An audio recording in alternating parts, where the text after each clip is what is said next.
Board of Commissioners, August 9th meeting to order. Join me in the pledge to the flag.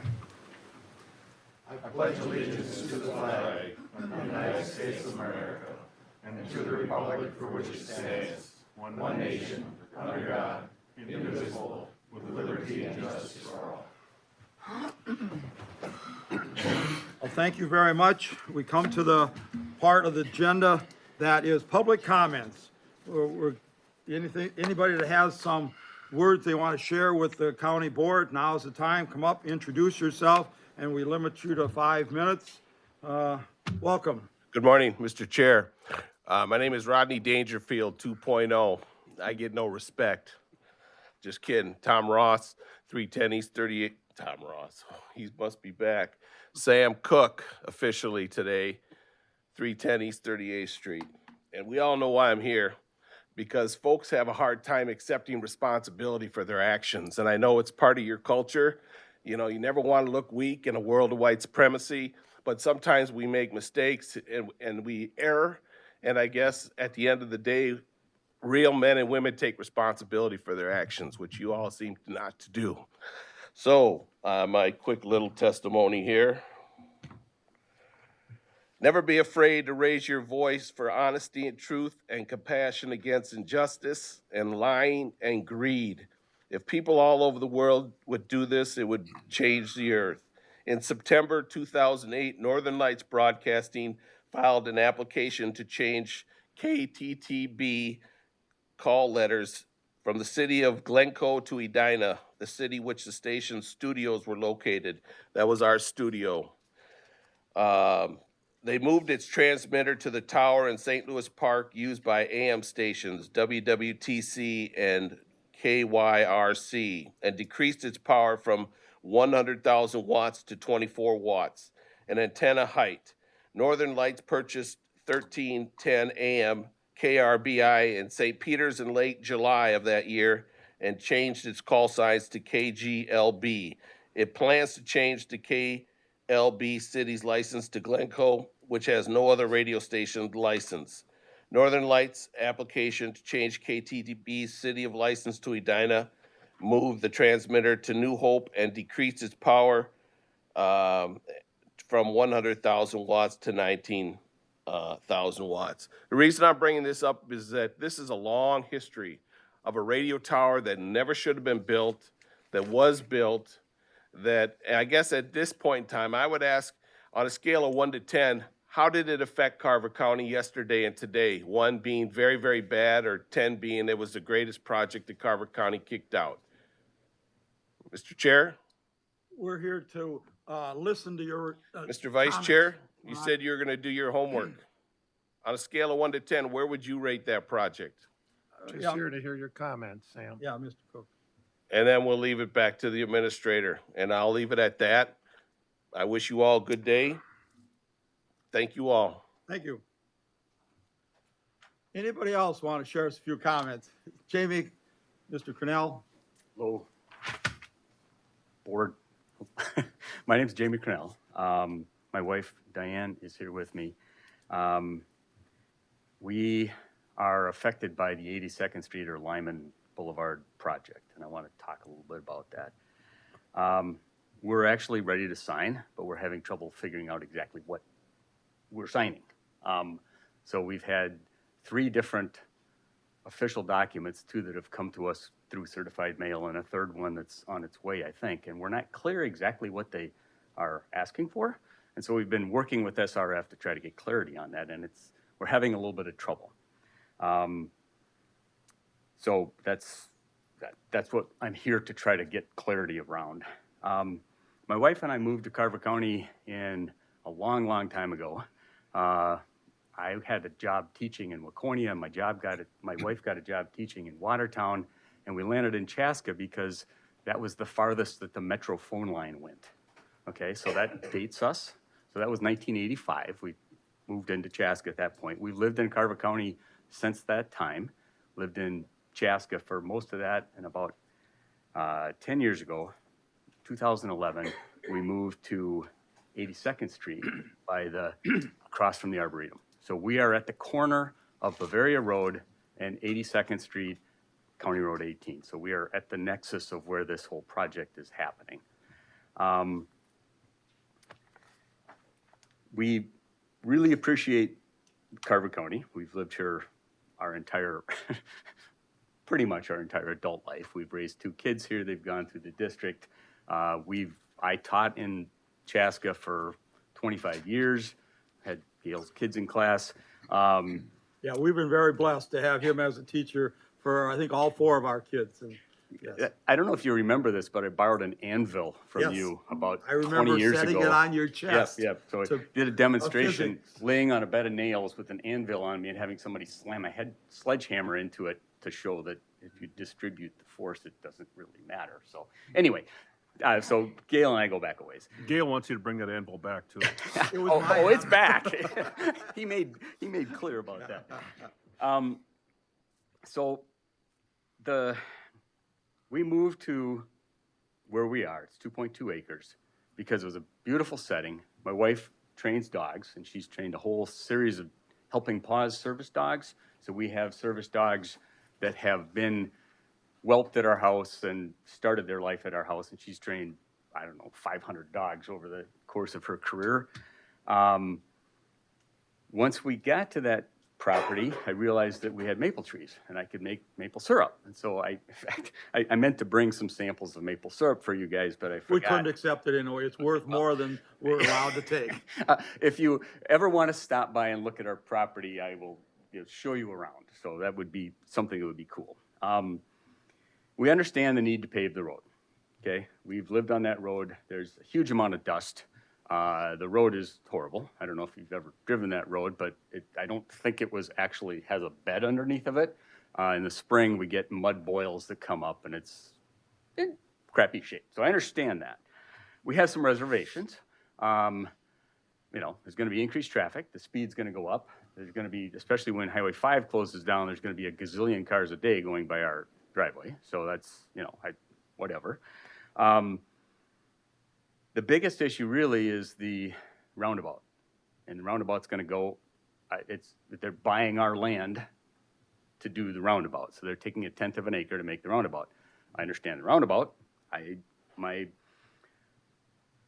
My main concern, and basically the main reason I'm here talking, is that I'm a taxpayer in Carver County, and the citizens of Carver County are having to pay a fair amount of money to purchase land from the homeowners on the south side of 82nd Street. The Arboretum is directly to the north and essentially is unaffected by this. They're going to gain quite a bit by having this property, this road paved, and as far as I can tell, they're not doing anything to be part of this project. Everything got pushed off, and I'm not sure how the negotiations went with that. Essentially, what we have heard is they're the gorilla, you can't get anything from the U. Like, really? So the taxpayers in Carver County are gonna pay because the taxpayers that we sent to the U aren't gonna be used, so we're gonna have to pay again, and the university isn't gonna lose anything. That doesn't make any sense to me. I don't understand that, and as far as I can tell, that really wasn't part of the negotiation. It essentially was a given that the U the regents don't give property. Really? So anyway, that's my main frustration, and I guess what I'm bringing to the board here. A few things that we're asking for. We need communication with the construction manager when that is appointed, and I understand that that's going to happen probably in October. So we need to be able to talk to the construction manager and manage what happens to our property. The initial offer that came out, we were going to lose, I think, 80 trees on our property, mostly through temporary easements. That has since backed off a whole bunch of times, which is part of the confusion. We're not sure what they're taking based on the temporary easements and what they're not. It's clear to me that they're buying 1/10 of an acre, where that's going to be. The temporary easements are not clear to me. And that really matters a lot, because the temporary easements, the initial temporary easement was a 51-foot wide swath about 40 feet back onto our property for a driveway. Like, why do you need a 51-foot swath for a 10-foot driveway? Well, they say it's a 20-foot driveway. Okay, 51 feet's an awful lot of property. Since that time, and with the temporary easement, what they said they would do is come and bulldoze everything and then reseed it. Well, there's all kinds of trees on there, right? So you're gonna bulldoze that and put it back with grass. That doesn't make any sense. They've since backed off on that a lot, which is the main sticking point that I have with signing the agreement, is we need in writing what they're gonna take with the temporary easements. I don't have clarity on that yet. So that's my main ask, is what is, through SRF, what exactly are they asking? And we're ready to sign as long as we know exactly what they're doing. Second, we would like to beseech you to minimize the impact with our screening. So we got trees and vegetation between us and the roundabout. And by the way, as the roundabout is built, every car that turns through that roundabout, their headlight's gonna go in our window. Okay, so we now have all kinds of screening that are set to be taken down in the project. So we'd like to minimize the impact on that. We hear you loud and clear, but can you wrap it up? Yep, sure. Thank you. Next piece is some sort of part in the project that puts a berm or a privacy fence up along that roundabout. And I don't see that as part of the project right now. Right now, they're just gonna do a roundabout. The last piece, and this is something that's additional, there are about 30 infected ash trees right along Bavaria. Originally, that was part of the temporary easement. That's now not part of the temporary easement. I would ask that you give some provision to cut those trees when you got all your equipment there cutting the trees down anyway. They're right next to the power lines. They're on our property, but that would be great if you could figure out a way to do that. Well, thank you, Jamie. These notes will be taken and passed on to the negotiators. Thanks Okay. for being reasonable and explaining your concerns to us. Thank you for taking the time to listen to me. Thank you. Anybody else this morning that would like to express a few thoughts to the county board? Seeing none, we'll move on to item number 2 on our agenda, the agenda review and adoption. So moved. Motion by Commissioner Second. Workman, second by Commissioner Lynch to approve the agenda as presented. Any discussion on that motion? Hearing none, all in favor of the motion, say aye. Aye. Anybody opposed? Motion carries unanimously. Item number 3, the approval of the minutes of the July 16th regular session. Motion to approve? Move as approved. Motion by Commissioner Fahey, Second. second by Commissioner Workman. Any discussion on that motion? Hearing none, all in favor of that motion, say aye. Aye. Anybody opposed? Motion carries again unanimously. Community announcements. Commissioner Fahey. Thank you, Mr. Chair. The 212 ribbon cutting is this Thursday, 1 o'clock at St. John's Church parking lot in Bungards. Come out and help us celebrate this great highway. And then also the Crow River Regional baseball games continue at Fritz Field in Cologne this weekend. Good luck to the Carver Blackhawks and also the Young America Cardinals.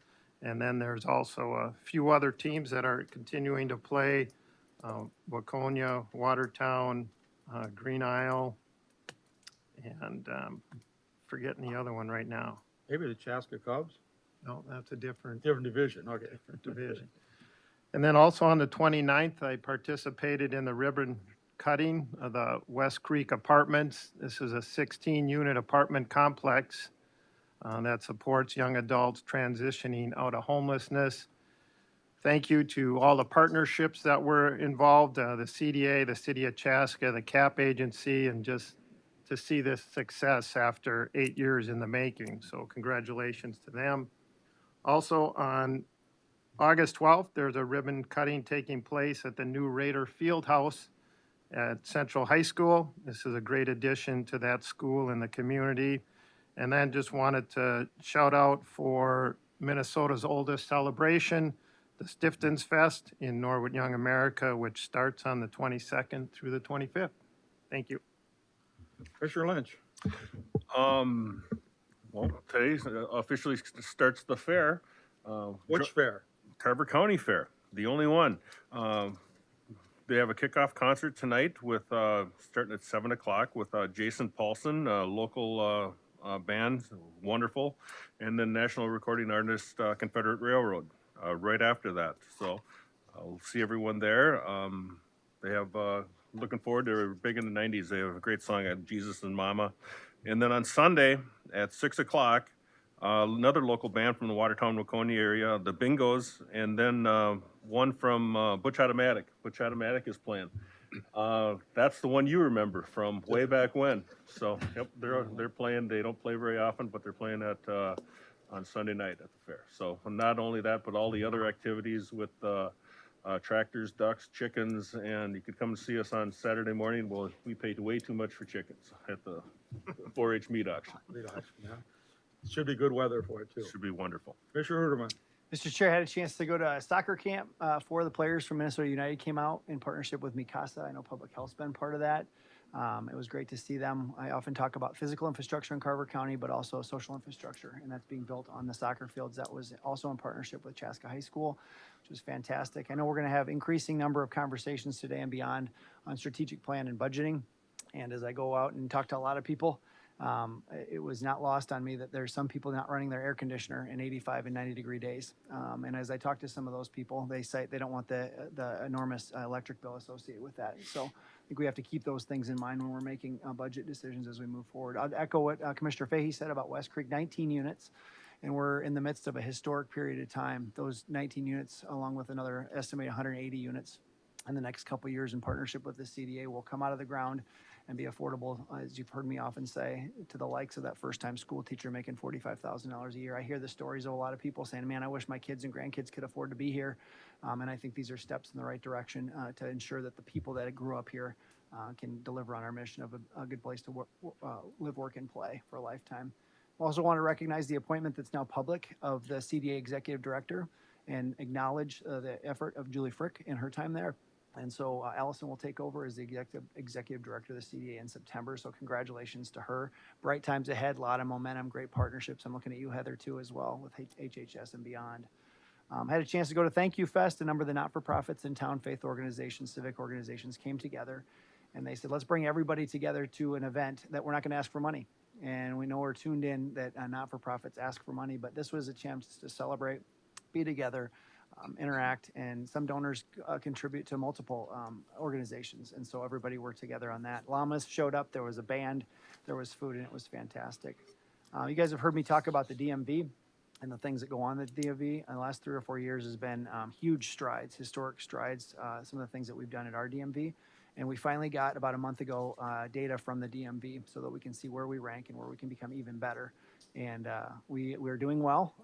We're actually seeing a lot of bleed over from other counties. About half of the people that use our DMVs come from outside of Carver County. And so I wanted to share that. I know a number of us were invited to participate in the ALS Ice Bucket Challenge. Candidly, I thought that went away. But it's alive and well. It's the 10-year anniversary. The family of the guy that started it, that had ALS, that has since passed away, is reinvigorating it.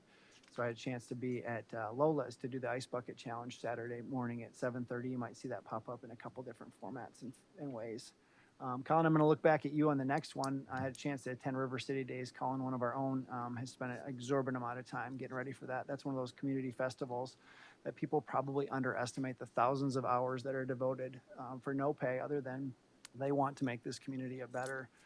Billy is the one that leads the charge there, and so a couple days of going down there, fantastic programming, fantastic venue at Lions Park, and then a number of us had a chance to participate in the parade on Sunday. Lots and lots and lots of effort. So if you get a chance, instead of using social or your text to do things that are not building the community, send a note to Colin or Billy to say thank you for what they did. It was a fantastic event.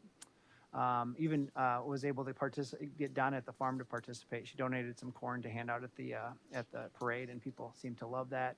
Avi's presents from Lenzen in their cars, and then I didn't realize this, but good for Gary, kind of got their start at River City Days, and they were there to perform. U.S. Amateur, I think, will be kicked off and started before we get a chance to be together. That's huge for our local area and region. And it's going to be hosted at Hazeltine with some events at the town course. We have the second most golf courses per square mile in the state. Ramsey has a smaller county with more golf courses, but Hazeltine, the Loop, Deer Run, there's dozens of other points where you can go play golf in the area. I think we have the best golf courses, so this is a chance to showcase that. I think Commissioner Fahey talked about 212. Senator Klobuchar and Congressman Emmer are expected to be in town. And we try and maximize those conversations when they are in town. We're looking for funding and support in other areas as well. And I know, Tony, you're going to come talk about legislative priorities. Those are the moments to actually be in front of those folks and make an impression and ask. I often quote State Rep Nash is saying, he often says, the greatest export in Carver County is our taxes. These are our opportunity to bring some of those tax dollars back to our area. My family loves the county fair. We'll be there again this week. And I urge other people, a couple more comments and then I'll be done. I serve on the Greater MSP. I'm the appointment from our board, and the Greater MSP is a regional group made up of 45 board members, 35 corporate folks that you would know. Two of the people that are on that board that live in Carver County, the CEO Mortensen, huge building construction company, and also the CEO Ecolab, lives in Carver County. The other 10 seats are elected folks, such as myself, and we just got off a call last week. There was big discussions about 3 projects that they have their fingers in, and one of them is a project code named Tulip, because it's a Dutch company, it's a pharmaceutical. And if that were to land, these are big deals, so there's a lot of pieces of the equation. It would mean a $2 billion capital project investment. And so we're working with state and federal dollars to try and bring that project here, not only with the jobs that it would mean and the partnership with infrastructure and so on and so forth. But these are those projects that you got to put a bunch of them on the tee, hit for a home run, and hope they land. But this is an active lead that could mean a lot of great things for Carver County. And then a few of us attended the open house on the 82nd Street. The guy that was talking just recently, Jamie, about his property. Those are the opportunities for people to come out and share. Had a chance to take a tour of the HERC, which is the center that recycles and burns trash. About 60% of Minneapolis trash goes to the HERC. That's just behind Target Center, to learn about that, because it's become regionally significant. And last thing is, if you were reading the Star Tribune, you saw that the Hennepin County Board is contemplating a 49% increase in their county board members' pay.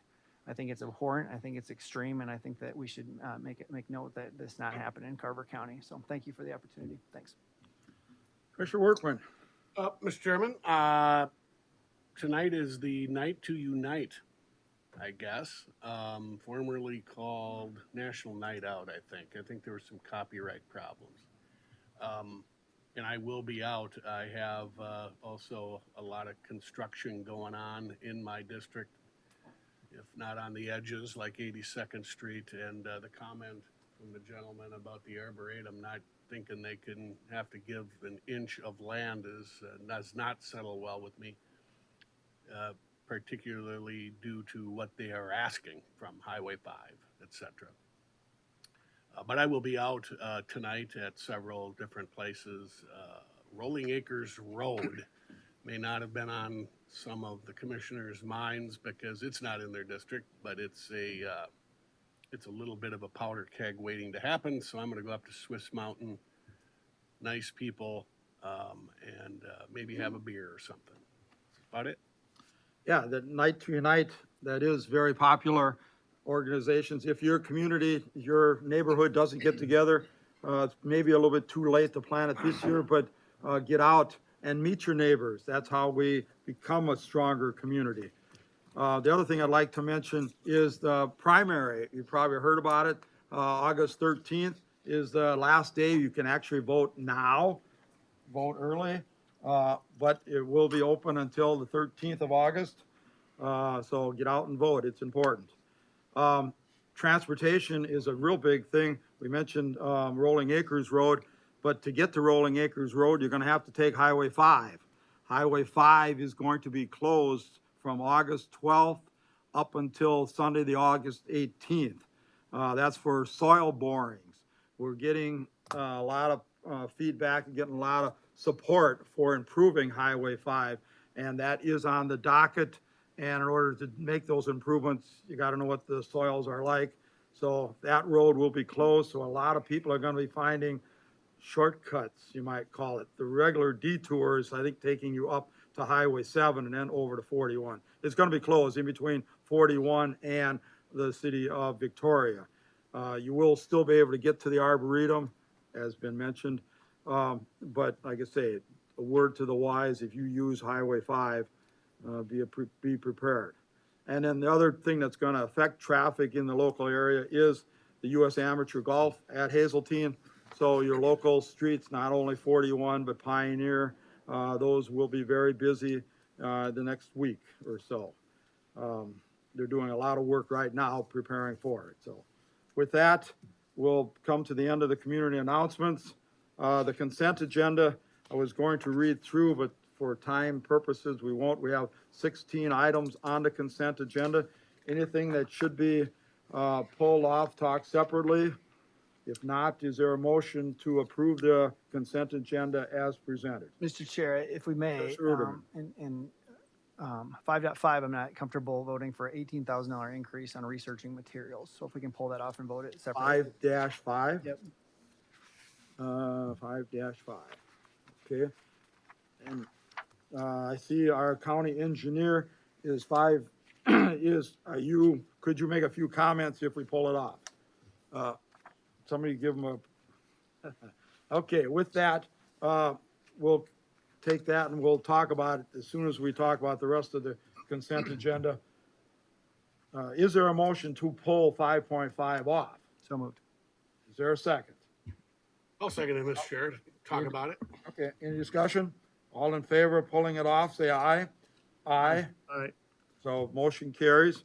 We will pull it off. And the rest of the consent agenda. Is there a motion to approve the rest of the consent agenda? So moved. Second. Motion by Commissioner Lynch, seconded by Commissioner Fahey. Any discussion on that motion? Seeing none, all in favor of that motion, say aye. Aye. Anybody opposed?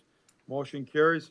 Mr. Rajan, do you have time? Could you come to the podium right now and explain a little bit more about item 5.5? I had a question about that earlier. I talked to Mr. Hemsey about it, and he explained what we think happened there. Not happened, but explain what 5.5 is all about. It's agreement with Bolton and Mink for design and construction administrative services. Yeah, thanks, Mr. Mr. Chair. Lyndon Rajan, he's our county engineer. Lyndon. Yeah, good morning, Mr. Chair, members of the board. So, yeah, Marty's not here yet. I know he's coming soon. But this is obviously the project for the boardwalk at Baylor Park, is my understanding. Yep. So I am assuming that the design process was more complex than they anticipated.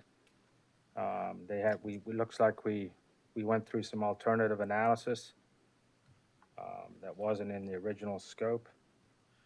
My conversation with Mr. Hemsey earlier this morning was about the fact that the estimated cost for the additional work was $17,006.50. Yeah. And that was exactly the number that was used of the grant. And I was wondering, Oh, I see. and Mr. Hemsey explained yeah. that it's probably not the whole grant that was used for, because I was wondering, how did they come up with 50 cents for the grant? But no, that's just part of the grant that we received. And that portion was used for this additional work. Correct. Yes, what happens is Marty applies for Met Council money Yes. that can be used for lots of capital projects. So even though the dollar is known, he can apply for a grant retroactively to pay for that work. So that So- explained, I'm gonna ask Mr. Ruderman, what did you? Yeah, the way it read to me, Lyndon, was that we spent $18,000 considering if we should use wood or composite. And if that's not the case, great clarity to be had. But if that is the case, switching from one material to another, $18,000 seems like a misuse of funds. Mr. Rajan, do you think that's the where the extra cost came in? Just analyzing the difference between real wood and composite? I know we had a discussion about that in one of our work sessions. Yeah, I think that's part of it. Also, if you look at the RBA, they're also doing construction admin on the project. So I'm assuming, I'd have to verify with Marty. I don't know if that was in their original scope for them to do construction, inspection, and administration of the project. Mr. Chair, is Administrator Hemsey. Marty coming later? Yeah, Why don't we move this later in the agenda? yeah, that would be helpful. Sorry about Okay. that. At this point, we'll just table it. Well, You call it table it, or what do you call Well, it? why don't you move it to a time, to an item, after an item specifically on the agenda, I would suggest. You want to put it See, after right 11 before the point? recess is What's Marty coming in He's for coming in for the regional rail. at the item. end? So the language that's in our packet says this added complexity to the design as materials for composite decking and superstructure were considered along with the alternative boardwalk products. If that $17,006.50 was not for that, that's helpful. I also think that we're talking about Paradise Commons, we're talking about the boardwalk, we're talking about 20 years of park deferred maintenance. I think it's important that when we talk about these things that we're trying to extend the useful life, and we've done a tremendous job, particularly in the last 4 years, Lyndon, of planning for the future, so we have a budget plan, so we don't put ourselves in these situations again. So if those dollars are already sunk, I guess it's a moot point. But if we're approving dollars to simply look at composite decking versus wood, I think that $17,000 is too much. Mr. Chair, again, I think it'd be wise to move it. I would move it to item 10, right after 10.2, 10.3 then? before you recess. To the- Sounds good. And if he's not coming, I'll find out more information. Be ready for that. Thank you. And if that's a simple question, just a word to the board. If we have a question such as I had earlier, these are questions that, since this is on the consent, it's easy to talk to a division manager or a county administrator, and some of these questions can be answered before we come to our regular board meeting. So with that, we'll move that to 10.3, and we'll continue on with our agenda. 6.1, strategic planning, 2024-2025. Mr. Hemsey, County Administrator. Mr. Hemsey. Did we vote for the consent agenda? Yes, I think that. We did? Did, I don't think we took a vote. Yes. Consent passed unanimously. Oh, we had a motion. Okay. Yep, thank you. All right, very good. Thank you, Mr. Chair. Good morning, board members. As we do each year, boy, it's been many, many years that we've updated this document. I think it's a very pragmatic, useful document, which is why we keep doing it. Let me start by thanking the board for their input on this. It really is a team effort, especially the division directors, other staff members. Thank you. You might recall, it's been a while, but we held a retreat back on May 28th out at beautiful Paradise Commons, talked about the document, but there's an awful lot of work that goes in it behind the scenes. So thanks again to the team that put it together. The full plan is in, the proposed full plan is in your packet. I know you've looked at that. Any questions in that, let me know. But I want to keep this really high level. At the highest level, the document really is a roadmap. It not only helps us look back and recognize some of our accomplishments, but I think more importantly, it gives us this vision for where are we heading into the future. Both the vision and the mission statements have been around for a while. We didn't change those. Those are very solid vision and mission statement for our organization. The goals that are in the document also did not change. You see these on the agenda each week. Of course, your agenda drives what we do, which is why we have these listed on your agenda. Those did not change. There's 6 of them, as you can see on the screen here. And the real meat and potatoes of the document, again, the packets includes the detail, fall under those goals. And just to note a couple of them, I could spend a lot of time going through them, but just to note a couple of them, for example, one of the keys is implementing strategies to attract and develop and maintain a solid workforce. There are a number of strategies in that document, and of course, we're not the only organization that faces those challenges, but a number of strategies that try and address that significant challenge. Another good example would be the mental health arena. We're not only, for example, have we implemented another co-responder, we're with the Sheriff's Office they're working in partnership with Health and Human Services to address that daily challenge, which unfortunately doesn't seem to be decreasing. It seems to be continually increasing in the problems it's causing to us and others. Keeping children safe, another topic that is sprinkled throughout the document. One of our real high priority areas. Cannabis legalization, very familiar with that one. We've been talking about that in the packet today. It's a really good, I think, example of something that quickly happens, and I think sometimes for us too quickly with some of the legislation that comes through. And Tony, our lobbyist, is going to talk about some of that he knows as well as we do, some of that happens too quickly. But another reason to have it in this document and have these clear strategies on how to address those kinds of issues.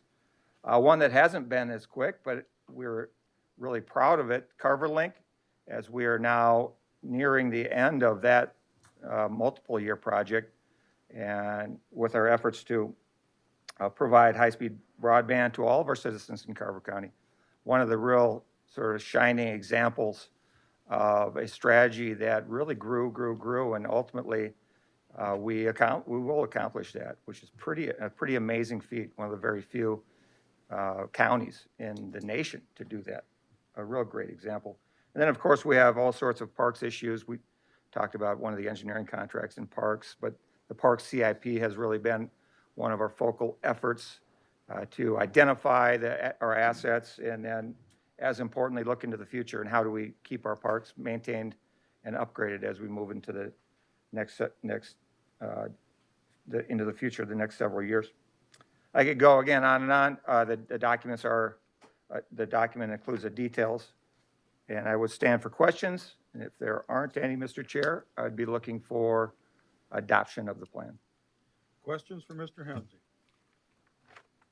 Comments? If not, if there's looking for a motion to approve Carver County's 2024-25 strategic plan.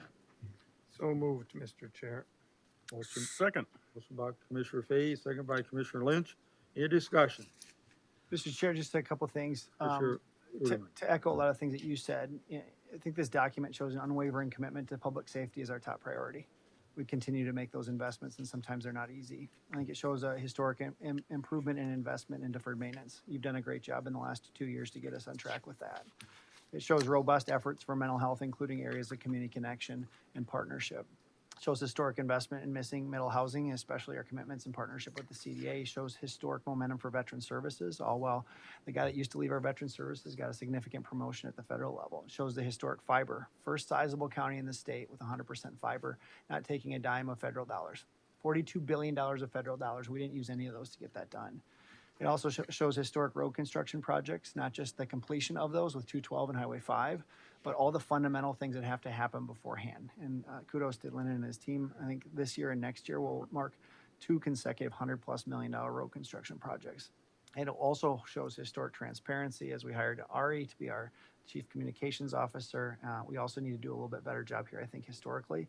And then I think we need to do a better job with turnover and employee engagement. And I don't know that that's fully baked in there, but I know that we're aware of it and we're doing things, particularly in the space of healthcare. And so I didn't want to let the moment miss that these are all things that we're doing that come at a cost. I think we also need to do a better job of finding enterprise funds so we don't have to come out with a 7.4 to 12.4% year-over-year levy increase. So those are my comments. Thanks. Other comments? If not, there's a motion and a second. Any other discussion? All in favor of that motion, say aye. Aye. Opposed? Motion carries. Thank you for the work, Mr. Hemsey. Sir, thank you. Item 7.1, our legislative update. Mr. Tony Albrecht, our lobbyist. Inform us, Tony, of all the good things that happened down at the legislature. So thank you, Tony. Commissioners and members, thank you for the opportunity to share with you a little bit about what happened and what occurred, what transpired during the early months of 2024. I've provided to you, and I hope that as I shared with Commissioner Degler, that you take into consideration what you have in your hand as you read through that document. Some might offer coffee, some might offer something a little stronger in light of what happened. It was a very historic biennium, and I'll back up a little bit in terms of appreciation for what occurred during the 2023-2024 biennium. To set the stage, both the House and the Senate were in Democrat control, majorities along with a Democrat governor. So the term trifecta was coined.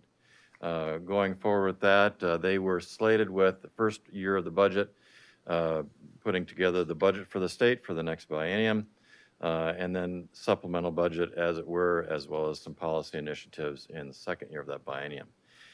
They did have a fairly substantial amount of cash funding to support those initiatives.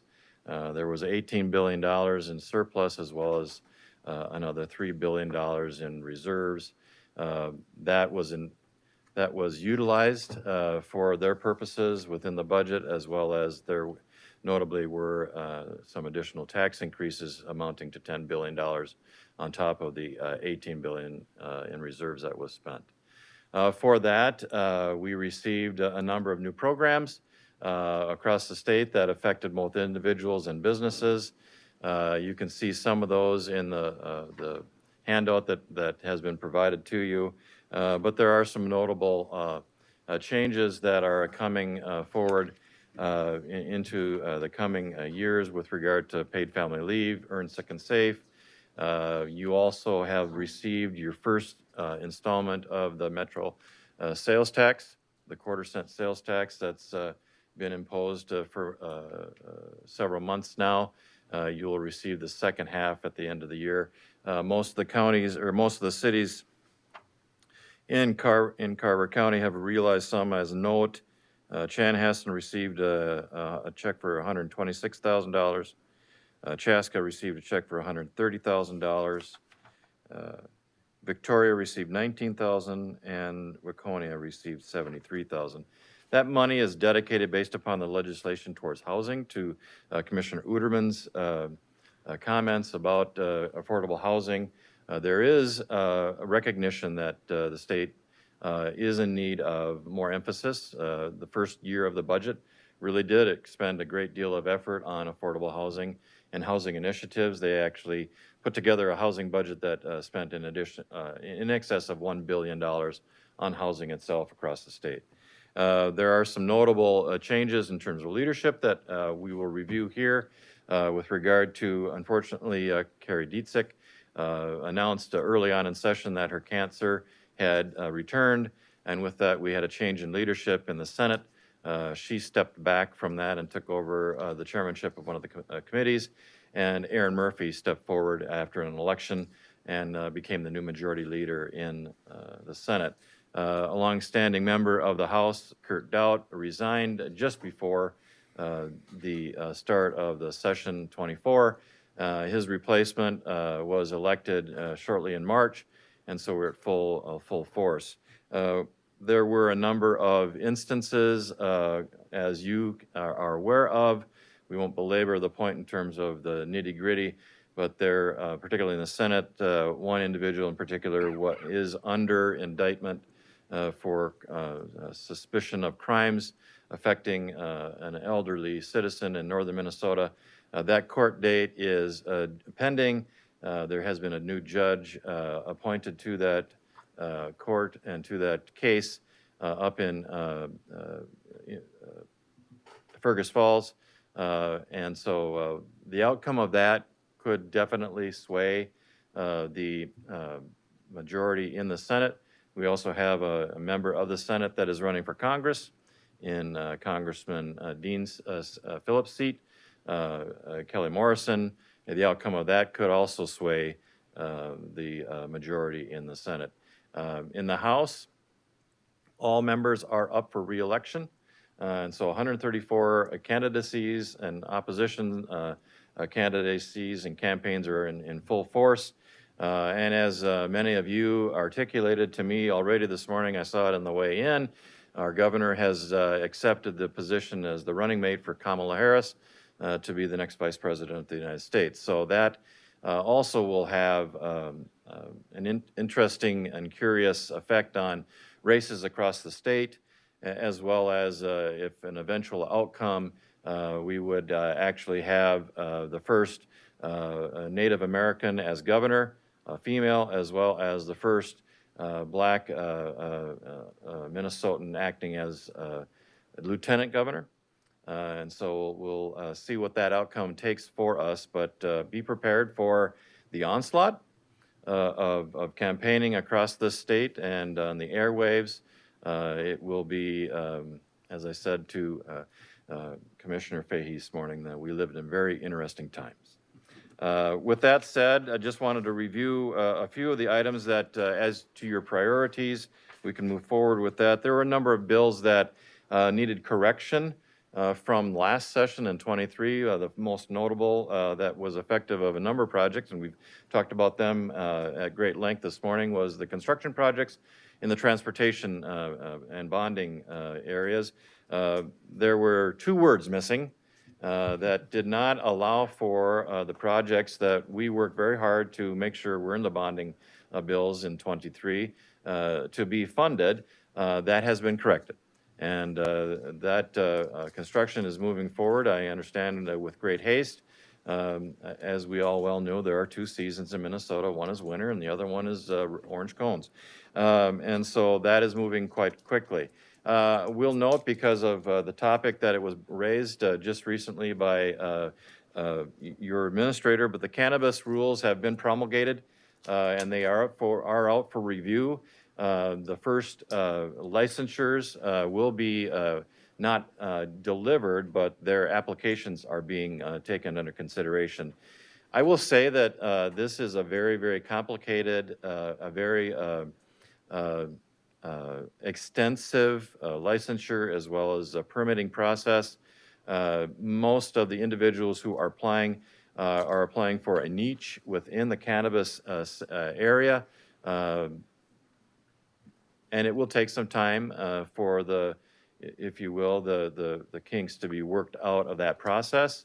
We are in constant contact with the Cannabis Management Department now on a regular basis, updating us on the rules, on questions posed by organizations that we represent or that we are trying to assist with what's going on. But many of the counties across the state actually have placed moratoriums on those licensures. Most recently, I believe it was St. Louis County placed a moratorium on the process so that they could discern what is in the best interests of their citizens with, candidly, the nebulous, actually ambiguous nature of some of the processes that have been set up during the 23 session. We talked a little bit about Paid Family Medical Leave Act as well as Earned Sick and Save Time. As you are well aware, that started some time ago, but now you are required to provide information and disclosure about those benefits to your employees and start to collect as well as to put aside funding for those paid days off, as well as announce to your employees the costing for those on an ongoing basis. So more to come on that as those are rolled out and we start to see more information about how they're going to work. There was a lot of emphasis over the course of the 23-24 biennium on health and human services, particularly with mental health, and we have evidence of that with your efforts in Carver County. Sadly, more of it was really about standing up programs for one-time money as opposed to ongoing appropriations. And so the pilot projects that are in place really focus on addiction recovery, on those emphasis where mental health, particularly with youth, and those that are coming out of addiction, reentry waiver processes, that type of thing are being put together. Their task forces are meeting. Most of them have effective dates for starting in 25, as late as sometimes in 26. But I'm happy to take questions on those. But you can see on pages 12, 13, some of the funding mechanisms for health and human services as we move forward. On the labor and industry situation, that it would be pertained to the earned and sick paid provisions, as well as some other labor provisions with regard to contracting, with regard to wage theft, continuing about that there is a prohibition now on a non-disclosure or a prohibition on retention of employees. You can no longer sign agreements that prohibit them from working for your competitors. That be saying legacy, that would pertain to your parks and trails. A lot of it was done in 23. There was a supplemental increase in '24 that increased about $9 million with regard to parks and trails, with some notable additions going to some competitive grants for fishing piers, as well as some additional money for free and reduced equipment and facility rentals for the youth. Tax, we started out with a very substantial tax bill. This goes into my closing kind of comments. The last week of session, as you have watched and witnessed, was tumultuous. And I would characterize that from my experience, and Commissioner Workman, having experienced some of this as well with his legislative experience, it was unlike anything that we have ever experienced in the history of Minnesota's legislature. In the space of not even 2 hours, they passed a 1,432-page bill that encompassed wide-ranging topics without disclosure. It actually took the internet at the legislature down. It was, so many people were asking for a copy of it, that it actually crashed the internet at the Capitol. It was not vetted. Parts of it were vetted in committees, but unfortunately it did pass on voice votes. That being said, both the chairs of the bonding bill tried to move a bonding bill through both chambers with about an hour left in the session before they have to go sine die. The House accomplished that. They moved it over to the Senate, but because of some extended remarks by one of the members of the majority, they took too long, and the vote was actually taken about 30 seconds after midnight, and so it did not count. And so we did not realize a bonding bill for the end of session 24. There have been a number of retirements, and you see those in the last 2 pages of this handout. Most of them are in contest. Some have primaries coming up, but the House, in the majority from the Democrats, they hold that majority position by 4 seats. Some are going to be contested vigorously. The outcome, which could identify with a divided government, again, whether that be both the House and the Senate, or just the House in one majority and the Senate in another. The outcome of the presidential election, dependent upon who wins that, would not affect the governorship. If the Democrat ticket does not prevail, the governor does not need to step down in order to run for the vice presidency, since his term does not expire until 2026. Much activity going on at the Capitol, preparing for budgets. You can see the supplemental budget that was prepared prior to the retirements. A number of the agencies are preparing for what they would like to see happen. Working groups are occurring to think about the agendas that they want to propose to the governor, as well as the committees in the 2025 session. It starts on January 6th with the swearing in of all 134 members again to the House. They will identify they're ready for business, and we will commence with the work of government. Thank you for the opportunity to serve and advise to you as our client. With that, we stand ready to ask any questions and continue to support your work at the Capitol. Well, thank you, Tony, for all you've done. You make it sound so positive, the government's gonna go on, but wow, you've been through a lot. I'll start with Commissioner Workman. You've been through it. Comments? Well, and Mr. Chairman, I feel I take umbrage with Tony implicating me. It was a long time ago.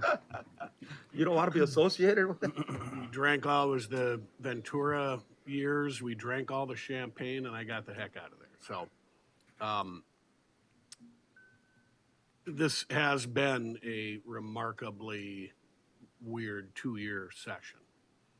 And something's going to have to give, and I think things are going to start giving, as we witnessed yesterday, probably with all of our 401ks, et cetera. It's sort of been a long party of, and I use the word champagne, because when the money's flying around the Capitol, boy, everybody's happy. They're not very good at dealing with the adversity of not having enough money. That's when things get a little tough. And I fear we are going to be in for that. And then and then somebody may have to say, well, the rich kids can't have free lunch at school or whatever. The problem is now look at Heather, our health and human services director. That it's that end crew. I just saw SNAP dollars. There's less SNAP dollars for food for the unfortunate. When there's not enough money, I know the term, the wealthy have to pay their fair share. The problem is when there's not enough money, the bottom gets hurt very badly. And so when something has to give, it's those big, huge, expensive education, health and human service budgets that probably will have to give. The transportation dollars are in nice, tidy pots and not to be spent on anything else. And so I guess that's the flippancy that I saw in the last 2 years, that there wasn't much attention paid to the future that I think they should have. And so elections are here, elections have consequences. We'll see what happens. But thanks for all you do, Tony. And you can go ahead and take a vacation now. Anybody else? Commissioner Uderman. Mr. Chair, I just want to mention 10 years in the legislature, Tony, and you have respect from both sides of the aisle. And I know we've had conversations of should we have somebody that was on the left side or the right side and together and all that other stuff. And I think your organization that you represent brings that to the table, where you can get meetings that we can't, and you're there more frequently and you're keeping your ear to the grindstone. It's awful hard to get to an ROI. Tony, was there so many hours and it led to this ROI, but I think that we can all agree that we got our value out of you and your firm. And so I wanted to say thank you to that. I also wanted to mention, I don't know if it was explicitly said or not, but the mental health reimbursement rates went down this year. In a time that we know that mental health isn't just about addiction and isn't all about emergency. It's about upstream, so that there's not more kids, there's not more families, there's not more people on the emergency pile, because that's super costly. And so I appreciate, Heather, you've been down in the Capitol and been a partner with Tony and testified on all this stuff. Most people don't see those things unless they're really, really close to it. But mental health, for so many different reasons, has been a priority, and I appreciate your support and Tony's support as well. So I guess my question, in addition to housing, cannabis, and mental health, what do you anticipate next session that we should be doing on Legislative Priority Committee, that we should be doubling down on, that we should be making asks for the good people of Carver County? Chair and Commissioner Uderman, thank you for the question. As I made mention of in my remarks, to your point, and to what Heather and I worked together on while I was in the legislature, but the mental health issue is really becoming, it's beyond crisis. It is destabilizing communities, it's destabilizing law enforcement, it's destabilizing every facet of life, because there is a recognition almost that, if it's unseen, it's not worried about. But the reality is that people are showing up for work, they're showing up for school, they're showing up for employment opportunities, and they've got issues, and they're not being addressed. And so if there was an area that I have mentioned to other individuals, entities, that I think is going to take front and stage, there is a real initiative at the Capitol right now to move towards government supplied or government provided health care. And say what you want about that, whether you call it single payer, what you want, but the dilemma is that it is about the entrepreneurial spirit. It will be vanquished in that regard. The creativity in terms of how you provide services will be vanquished, and it will become more of who can pay and they will get, and the rest will not. And so the dilemma is, and how do we address truancy, which is a growing concern in our schools, and a lot of that comes out of folks that are having childhood trauma, folks that are dealing with stuff at home stressfully, and they just are not getting to school because they can't, or it's unable to. Examples in terms of single parents who are having difficulty with, children as well as spouses. I can go on and on, but I would say the mental health initiatives that continue to be, I wouldn't say forgotten, but are not recognized for their absolute import to the state. They should be brought front and center in the next biennium. Thank you. Yeah, thank you, Tony. When you talk about mental health, there's a lot of mental health unseen issues around, and some of them are even down at the legislature. Just don't see them. Other comments, Commissioner Lynch? Thanks for having Tony, you're a wealth of knowledge, and whenever you have a question, you can answer it spot on with doing very little research. So, Commissioner Uterman said you respected on both sides of the aisle. That's saying something. And I've never heard the last, 2 hours, you said it was tumultuous. Good word. Good word. And then with the mental health, you mentioned a couple things that it's beyond crisis right now. And then with the legalization of marijuana that we're going to address too, there's a correlation between mental health problems and the use of cannabis. So it's something that Commissioner Workman does, he framed the legislative session as they shot and now they're aiming. So we don't even have any idea what, the cannabis management, and you're trying to stay abreast to it, of what's actually going to come out, even though it's legal. So again, you're a wealth of knowledge, and I appreciate all you do for Carver County. Thank you, sir. Commissioner Fahey? On that same note, Tony, just thank you to you and your firm, and I've enjoyed all the meetings we've had together and the professionalism on the legislative committee, and enjoyed all the updates. I spent a lot of time at the Capitol this year and just was really challenging and frustrating for myself to watch the process.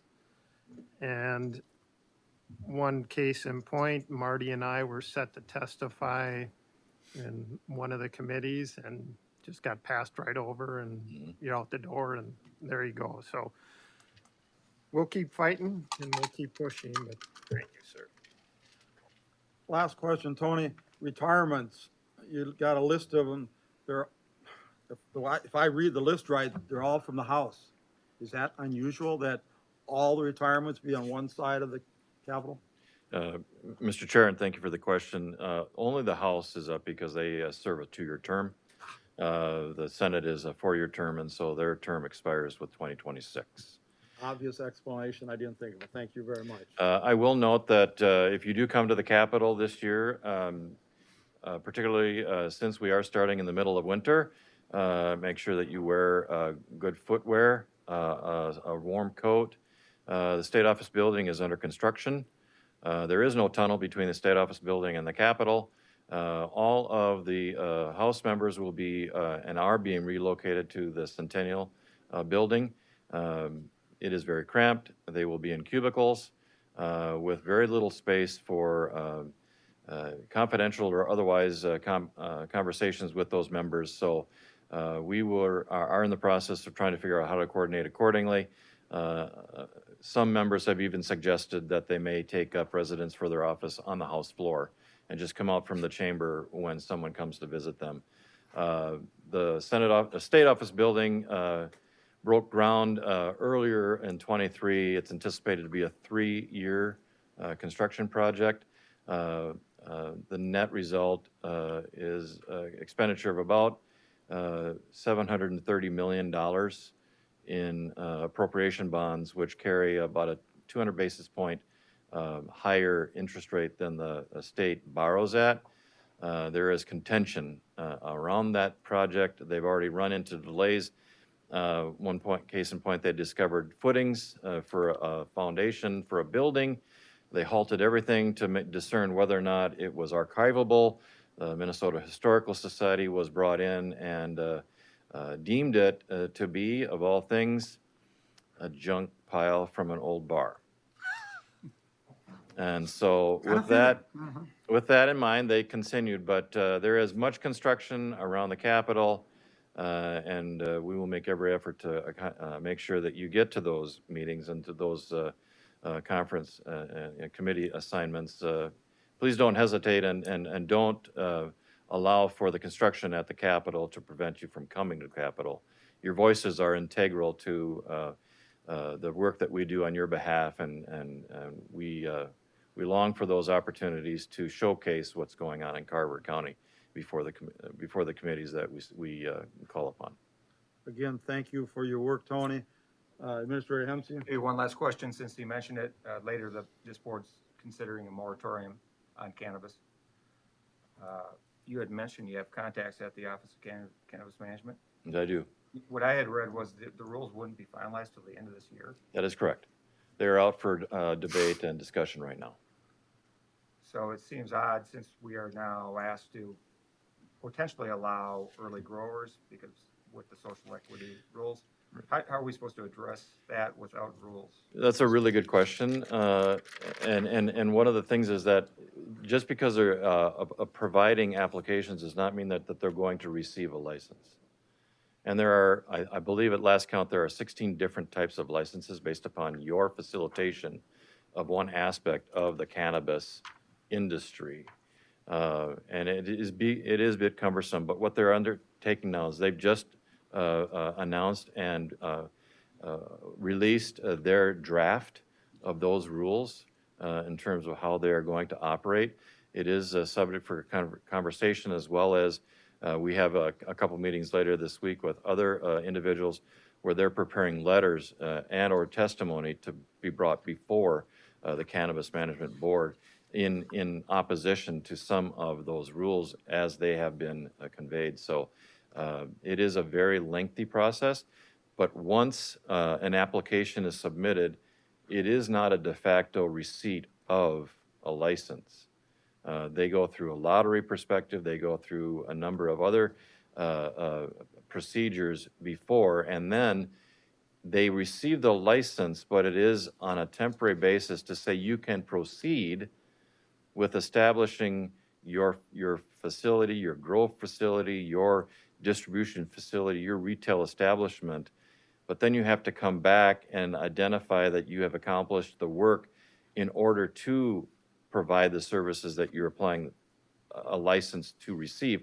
And at that point, then the Office of Cannabis Management may provide you with that license, or they may not. It's almost that they will, but you have to provide evidence. Once you receive a license, you can placehold it right now, as we understand, and not do anything with it for up to a year before coming back to the Office of Cannabis Management with your plans and or concrete evidence that you're proceeding. So it is a very, very convoluted, I would say, process right now that is not understood by the great population.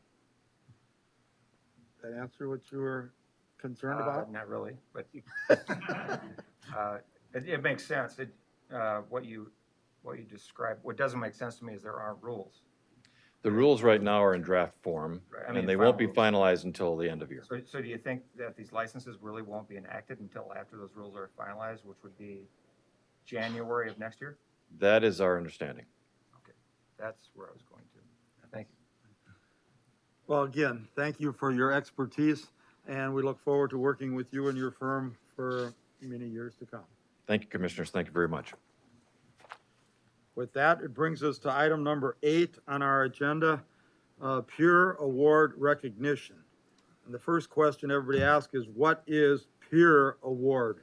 Well, peer award stands for Public Employees Excellent Recognition. And with that, we have Michelle Miller from our Employee Relations. Welcome, Michelle. Thank you. Good morning, Mr. Chair and Commissioners. Again, I'm Michelle Miller from Employee Relations. We're here today to celebrate the 14th Annual Public Employee Excellence Recognition Program. The PEER program is designed to allow employees of Carver County to nominate their co-employees for an award for having shown excellence in one of three categories: customer service, innovation, and project-based teamwork. We also have a Judge's Choice Award that is awarded each year for one individual.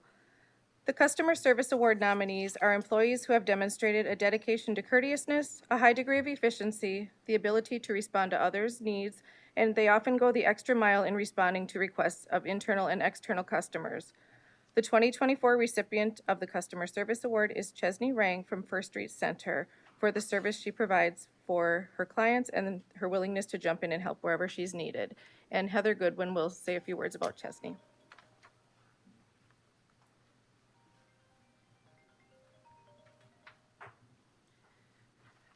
Good morning, Board Chair, Commissioners. Thank you for having me today.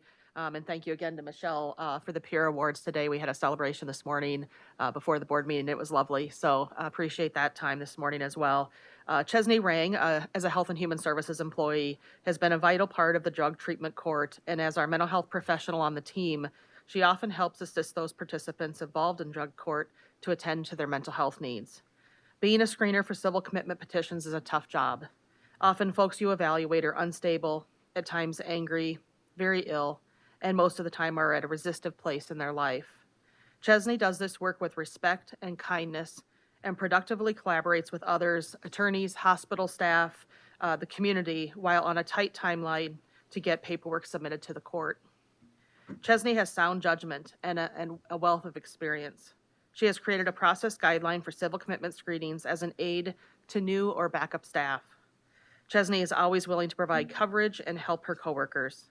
One comment made by her peer as part of Chesney's nomination is that Chesney is dedicated to her job and improves the lives of many clients. Everything is done with care and a smile, and I couldn't agree more. Thank you. Well, congratulations to Chesney. I guess to prove that she's dedicated to her job, that's where she is. She's not here. She's out doing a screening right now, yes. The Innovation Award nominees are for those who have performed an improvement in process or implemented an innovative new idea, procedure, or product. The result may have been a cost savings, an increase in efficiency, enhancement of services, or have a significant positive impact on the county. The 2024 recipient of the Innovation Award is Ryan Janert from Court Services for his work developing and implementing the STRIVE program. I believe Heather's, is it Eric? Oh, Eric Johnson will be coming up to say a few words. Welcome, Eric. Good morning, Mr. Chair, members of the board. I'm happy to introduce Ryan Janert to the board this morning. Ryan, let me just say this, when you're a manager and you hire someone, all you really hope for is somebody that's going to do their job well. That's all you want. That's all you're looking for. Once in a while, we have employees that go above and beyond, stretch themselves, take risks, and that's what Ryan did with the STRIVE program. And it's going to test my memory. It should have been Christy Holcomb, his direct supervisor, saying the words today, but she's out. But successfully teaching resilient individuals valuable experiences, and that's STRIVE. What Ryan is doing in his program, he's working with our highest risk youth, boys. He's not only providing direct care, which is fairly rare in our business. He's engaging in activities with these kids. He's doing skills work. He's partnered with a local therapist and a local mentor that every Wednesday they get together and they do certain activities and they learn great skills that will hopefully reduce their risk. Ultimately, the goal here is to be as patient as we possibly can with our youth so that we can prevent very costly, not just financially, but in other ways, costly out-of-home placement. So that's what Ryan has done with STRIVE, and we're very proud of him. So congratulations to Ryan. Thank you.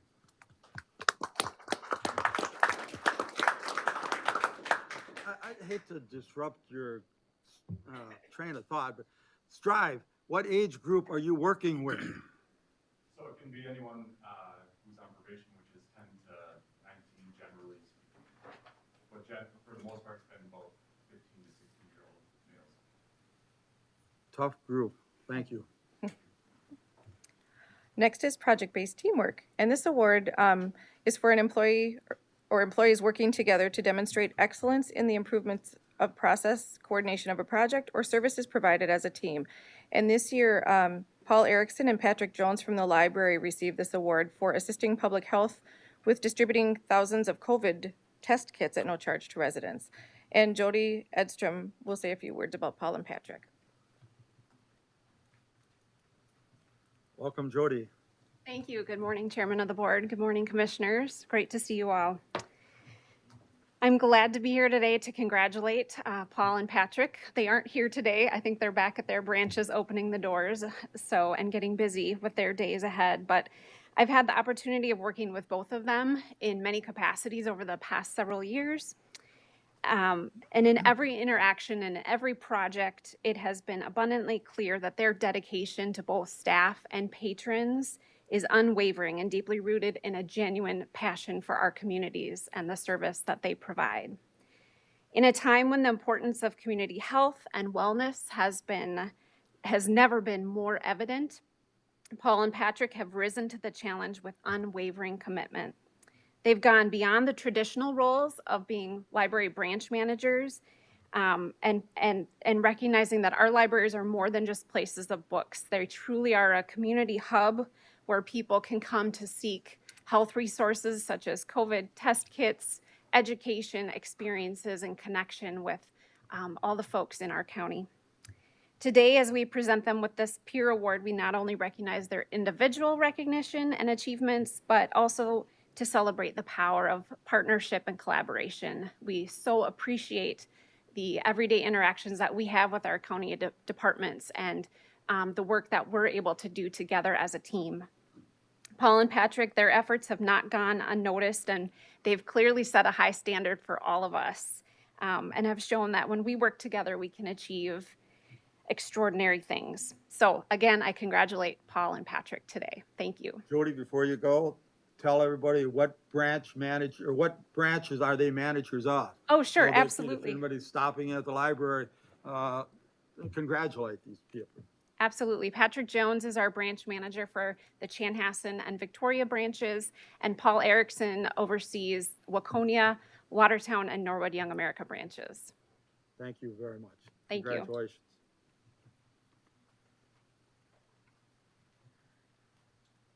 Several years ago, we introduced a Judge's Choice Award for someone who encompasses all three of the areas that we talked about. This year, we had someone who was nominated in 2 different areas, but we really felt she exemplified all 3 areas: customer service, innovation, and teamwork. The 2024 Judge's Choice Award goes to Ann Wolf from IT for her work with various departments, including her own, on many, many IT-related projects. So Pete Henschel will say a few words about Welcome, Ann. Pete. Good morning, Mr. Chair and Commissioners. It's a great honor to stand before you to recognize an extraordinary individual who demonstrates excellence in customer service and innovation. Ann Wolf, an IT application analyst, has not only been a mentor to IT staff and county staff, but has also made an impact to the entire organization. She is a fantastic communicator, translating complex technical concepts into terms that end users can easily understand. From the moment Ann joined our team, she has been an inspiration of support, always willing to help to anyone who is in need. Whether it's taking an extra work or stepping in to fill gaps when challenges arise, her commitment to IT success is unwavering. One of her most notable contributions has been her role in educating the county on the Microsoft 365 cloud application platform. As an early adapter, she recognized the potential of this technology and pushed for its implementation, ensuring the county would leverage these tools to enhance productivity and collaboration. She keeps herself informed about emerging technologies and trends, always considering how they will impact our operation and the services we provide. One last thing that can't go unmentioned is her dedication to the public website. She has championed efforts to make it user-friendly and accessible, helping residents find the information they need. Today, we celebrate Ann's remarkable contributions. Congratulations to Ann Wolf, who is behind me in the audience. Congratulations, Ann. Come on up, say a few words. Say a few words. And as you can tell, some of us need all the help we can utilize with our IT. Good morning, Chair and Commissioners. Yeah, thank you. as I was saying to Pete, after I received the award, has it been 5 years, 6 years now? They said, oh yeah, Ann drank the Kool-Aid for the Microsoft 365 cloud, Microsoft Teams, that whole suite. The adopter early on, I said, yes, we need to get there. So yeah, thank you for recognizing this with me, and I appreciate it to all the nominators and for this award. Thank you. Thank you for all the work you do, and here, can you throw this thing away?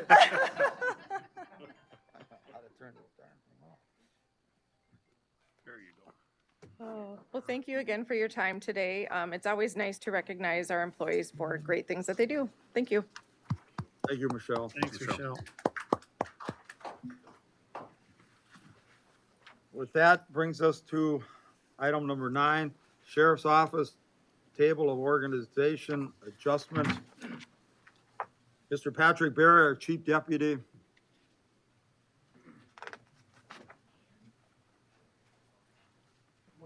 Mr. Chair and Commissioners, I don't get to get in front of you very often, so You can take make a advantage point of it this. anytime you want. I don't know if the sheriff will let me, but thank you for having me today. As you note in the RBA, we're asking to make an adjustment to our table of organization. Why are we here? Commander Deb Page is going to be retiring at the end of November. Commander Page is the county's appointed emergency manager, and she oversees our 911 center as well. One of the things that having worked directly with Commander Page over the last almost 6 years now, emergency management is a full-time job. And that position alone is a full-time job. But her attention is divided because she also oversees the 911 center. So talking to her, what she would change, we evaluate these positions as they come up. When she notified us at the beginning of the year that she intended to retire at the end of the year, I had that conversation with her, and what would she change? And this was one of the things she talked about was it's a full-time job. And she has done a phenomenal job for over 11 years with Carver County. She's been in the position of emergency manager director with multiple agencies for several decades now, and it's going to be a real loss when she leaves. But what we're recommending is the elimination of the Commander of Communications and Emergency Management and the creation of a manager of emergency management, and that would be their full-time job. They wouldn't oversee the communication center. And then we would eliminate one emergency management specialist to create the emergency manager position, and then we would create a commander of operations and support services. We would place emergency management and our communications under the support services commander position then. What I need to make sure is clear is that Commander Page will continue to be the emergency manager until she retires. We will not, the position for the commander of operations will not start until the Monday after she retires. So she's not being forced out, to make that clear.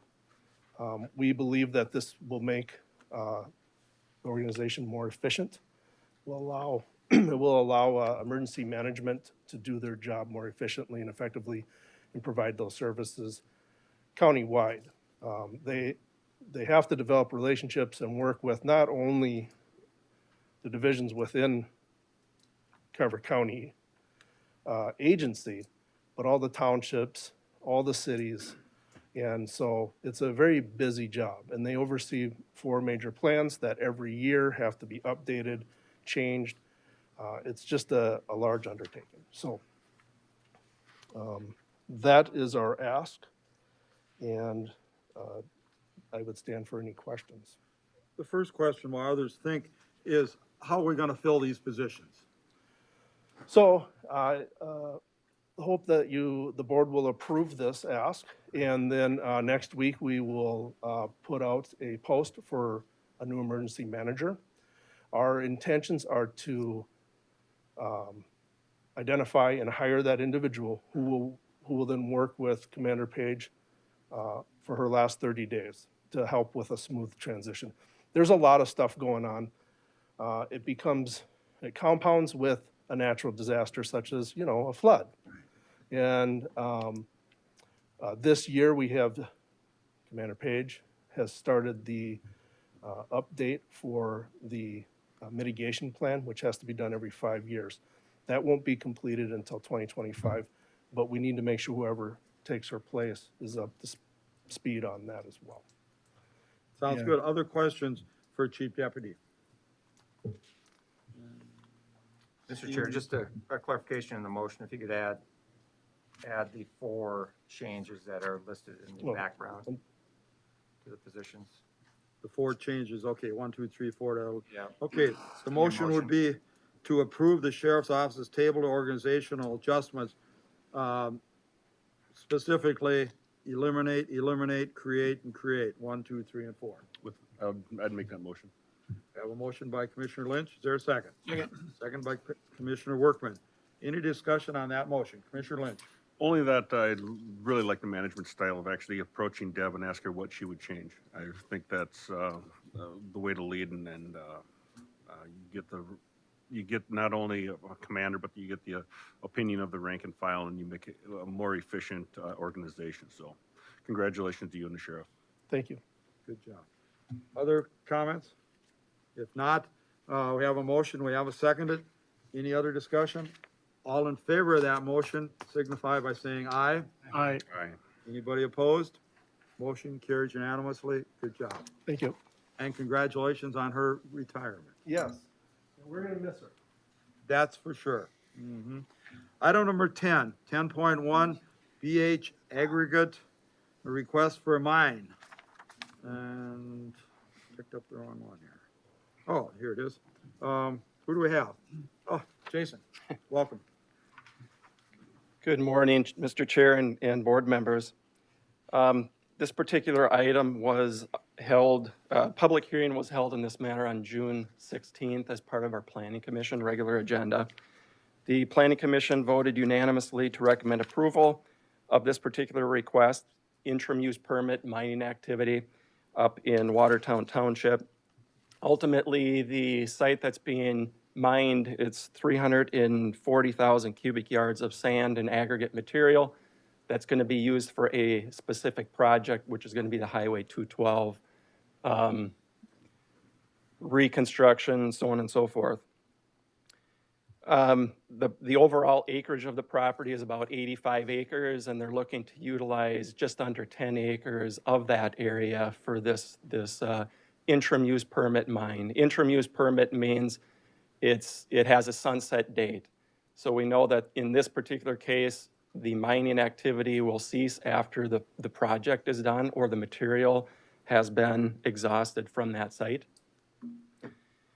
It will be transported as part of the 212 project for the 25-26 construction season is what we've been told. The contractor does have other sites that they are also going to use for material. This one was specific for the 25-26 construction season. As part of that project, there is an identified haul route that has been identified. It was there's a map that shows the transportation line, Highway 7, State Highway 25, down to some county roads. It will not use any township roads, and that was a concern of 2 of the townships at the Planning Commission meeting, Benton Township and Young America. Obviously, township roads can be used as a shortcut, but as part of the state project, it sounds like they have to have identified haul routes to get to and from the location. The site will be reclaimed once it's done. December 31st of 26 is the actual deadline date of this permit. Contractor felt comfortable that they would be able to get in, extract the material, get restoration done. The site will be restored back to farm field once it's completed and ag use. And that was the wishes of the property owner as part of his talking with the contractor. The WMO is requiring them to do stormwater permitting. That's pretty common. And any MnDOT permits that are required for access on Highway 7, MnDOT's actually still reviewing the application to determine if there's signage or any other measures that are going to be needed at that location of Highway 7, County Road 23 to the south, and County Road 123 to the north. The Watertown Town Board did recommend approval of the request, and as part of the packet, we did have a location map with the Planning Commission resolution for your review. And at this point, I'm asking the board to make a motion to adopt the findings of fact and issue order PZ 2024-0025 for the issuance of an interim use permit. That concludes my comments. Yeah, question, Jason. Is there a limited amount of aggregate there? Why didn't they want to make this permanent and make a gravel pit out of this? Mr. Chair, I think the location, it's a very tight location between County Road, farmstead of the property owner, and the Crow River on the east side. And knowing what our required setbacks are from an adjacent residence, 500 feet, it really kind of, it closed in the location as far as what would be usable. And the further north they go on this particular site, there's less gravel material and you start getting into other low-lying areas, floodplains, so on and so forth. So they're making the most of the site with the area they have to work with and the depth that they can go to get material. And I think it's kind of a round robin type situation where they'll be hauling material back to do restoration at the same time. Okay, that kind of answers my second thought is, what kind of farm field is this? If you're taking gravel out, it's not very, but if you're hauling other material back, there's your good soil that you might Correct. need. Other questions? And Mr. Chair, to Mr. that Fagan. point, the landowner wants it to go back to farmland. That He makes sense. doesn't want to have a gravel pit there for a long, long time. Well, thank you. Any thoughts, other questions?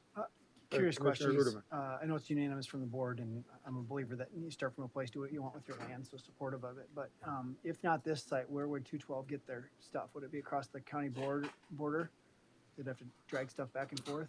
Mr. Chair and Commissioner Uterman, the contractor that has the gravel, that the gravel's being utilized for 212 has multiple locations. He does have another site in Carver County that went through the Planning Commission. We didn't bring it to the county board yet because there is a variance that's needed first. So there are 2 sites in Carver County. There are multiple sites in McLeod County, and I think 1 or so in Scott County. And just to explain for people, it's not the county's job to find the material to be used on this road project. It's a contractor who receives the award, the bid. It's their job to find the materials to be used. Yeah, Mr. Chair, that's correct. It's up to the contractor to try and do their due diligence and do soil sampling and trying to find out where there are pockets of aggregate material that are close by, so they don't have to truck it in longer distances. We guess we don't know this today, but I'd ask in the process if it's an easy, just back of the napkin math. I know that there's been a lot of conversation at the state and federal level about emissions. This cuts down on emissions because they're closer, and it should cut down on costs because it's in proximity to the road.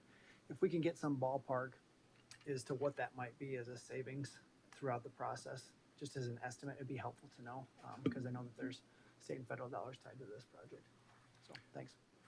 Yeah, Mr. Chair, I think those types of questions probably are part of the road project side of things and not so much the land use. The land use side of things is here we have a willing property owner, we have a contractor that found a willing property owner to get the material from, and they know a quantity amount that they can get. But as far as the other details that go along with a road project, that I think is part of, whatever road project it is, state highway, county road, township road, and whatever the engineering numbers come back with. Thanks. Other thoughts, questions? If Commissioner Lynch. I think he described it perfectly. It's a win-win. You have a contractor who found a willing landowner, and it's only going to be used for a short period of time, and then it's going to be reverted back to a farm field. So with that, I would make the motion to approve it. Second.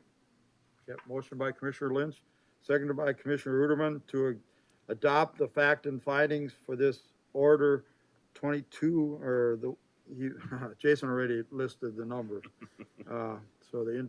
And issuing of the interim use permit. The motion seconded, any discussion?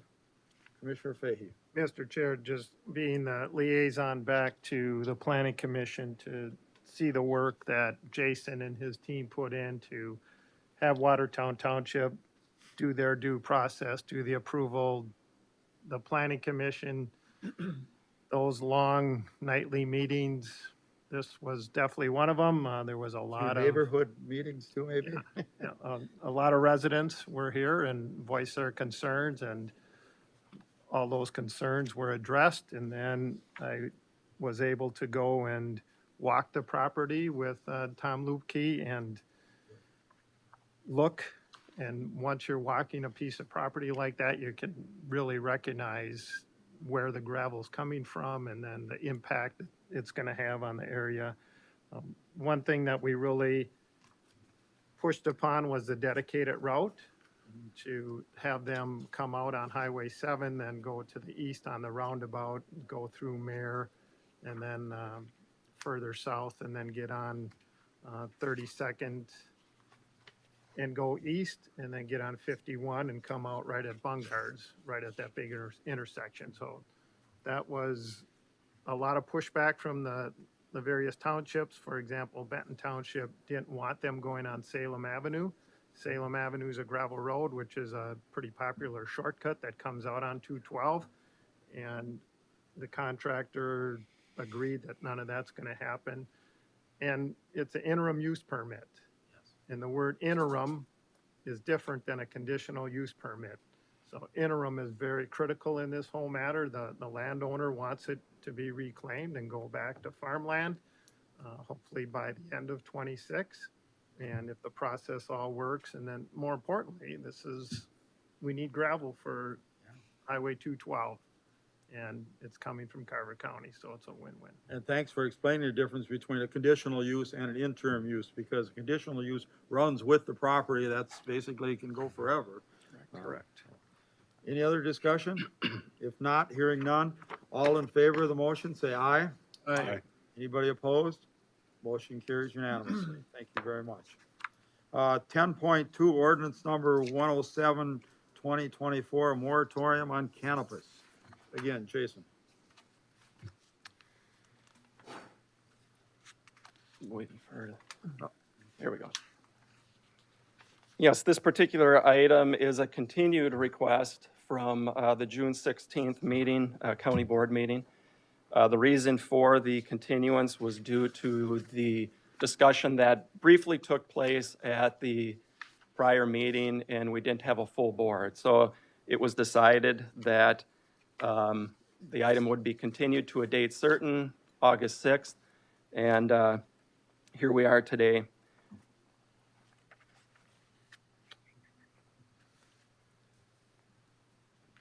So we kind of... Could I interrupt you? Colin, could you turn these screens on here? Thank you. Sorry, Jason. Are they not on right now? Nope. What's wrong? You can keep going, the board has it. Okay. So again, this is a continued item, and we kind of went through a presentation of some of the background, a brief explanation, brief background. I feel going through this again, since we've got a few individuals that weren't at the prior meeting, as well as any public that might be watching. This whole topic dates back to 2023, when that legislative session went and created the cannabis, so-called the cannabis ordinance, the cannabis law. And as part of that, the Office of Cannabis Management was created, and they are charged with the oversight of this so-called industry. And everything is established pursuant to a state statute, Chapter 342, which lays out a lot of the behind-the-scenes requirements of how you qualify for a cannabis business and how things are going to be potentially enforced at a very high level. So then in 24, that legislative session ultimately had some modifications or changes that would help implement and design or expedite or launch the Minnesota cannabis industry through a so-called social equity lottery process. What that process allows is for individuals to apply, and if they are fortunate enough to be selected as part of the lottery, they would potentially be allowed to start business operations to some degree prior to the January 1 of 2025, which was the initial state legislative session start date for cannabis businesses. The legislation allows for this early applications to ensure that cannabis supply would be in place by the time 2025 rolled around for retail purposes. And as part of that session, the cannabis law ultimately allows counties and cities to adopt reasonable restrictions on time, place, and manner of the operations of cannabis businesses, provided that we are not restricting them to the point where somebody couldn't establish a business based on the different types of business licensing activities. This pre-approval process, just to note, it looks like the state is doing the pre-approval process. I think it was maybe mentioned as part of an earlier presentation that the rulemaking is taking place, but they're ultimately looking to allow up to 280 some applications. And that's not just one particular type of application. That ranges through all 11 categories that we've kind of talked about in the past, whether it's a cultivator, a micro business, so on and so forth. The Office of Cannabis Management, where they're at right now in their process, they've already had the application submittal, their verification process, that concluded on July 10th. Now they are taking the applications that they've received and reviewing them as part of a pre-approval process. That began August 24th and runs through August 12th. If applicants are successful with this pre-approval process, then I believe they get put into this lottery that will award licenses later this fall. But they can't award licenses until after the rulemaking process, I believe, has been completed, which is going to take some time. Mr. Chair, could I interrupt at that point? Yes. That's different than what we just heard from Tony Albright, who didn't think the rules would be finalized until the January 1. If that's their interpretation, I guess that we can go with that, but all the information that is still being provided indicates that by the end of the year, they'll have their rulemaking. The draft is out, came out last week. They give 30 days for the draft rules to be looked at. And then if they decide they need to go back with a second review of the draft, great, or however many drafts it takes. But ultimately, when they get to the final rulemaking, they have to do a 30-day public comment period before it goes to a special state board that's established through the Office of Cannabis Management, is my understanding, before they can adopt, or enact those rules. So you're right, it could be October, it could be November, it could be December, it might not be till 2025. But as part of this process, we still have to move forward with trying to establish our own ordinance so that we have something in place by the end of the year. I don't know if that helps explain it or provide shed a little more light on it. A moving target is kind of hard to hit. Absolutely. So what we've done with this discussion, as you all know, is back in August 22nd of 23, when the state law came out, the cannabis law came out, we did a work session with the county board, kind of go through what was being talked about as part of that bill or that law and how it potentially impacts our zoning ordinance. And then in June of 24, we came back to the county board as a work session again, based on some legislative updates to the bill or to the law. During that June 25th work session, the county board kind of directed staff to at least draft a moratorium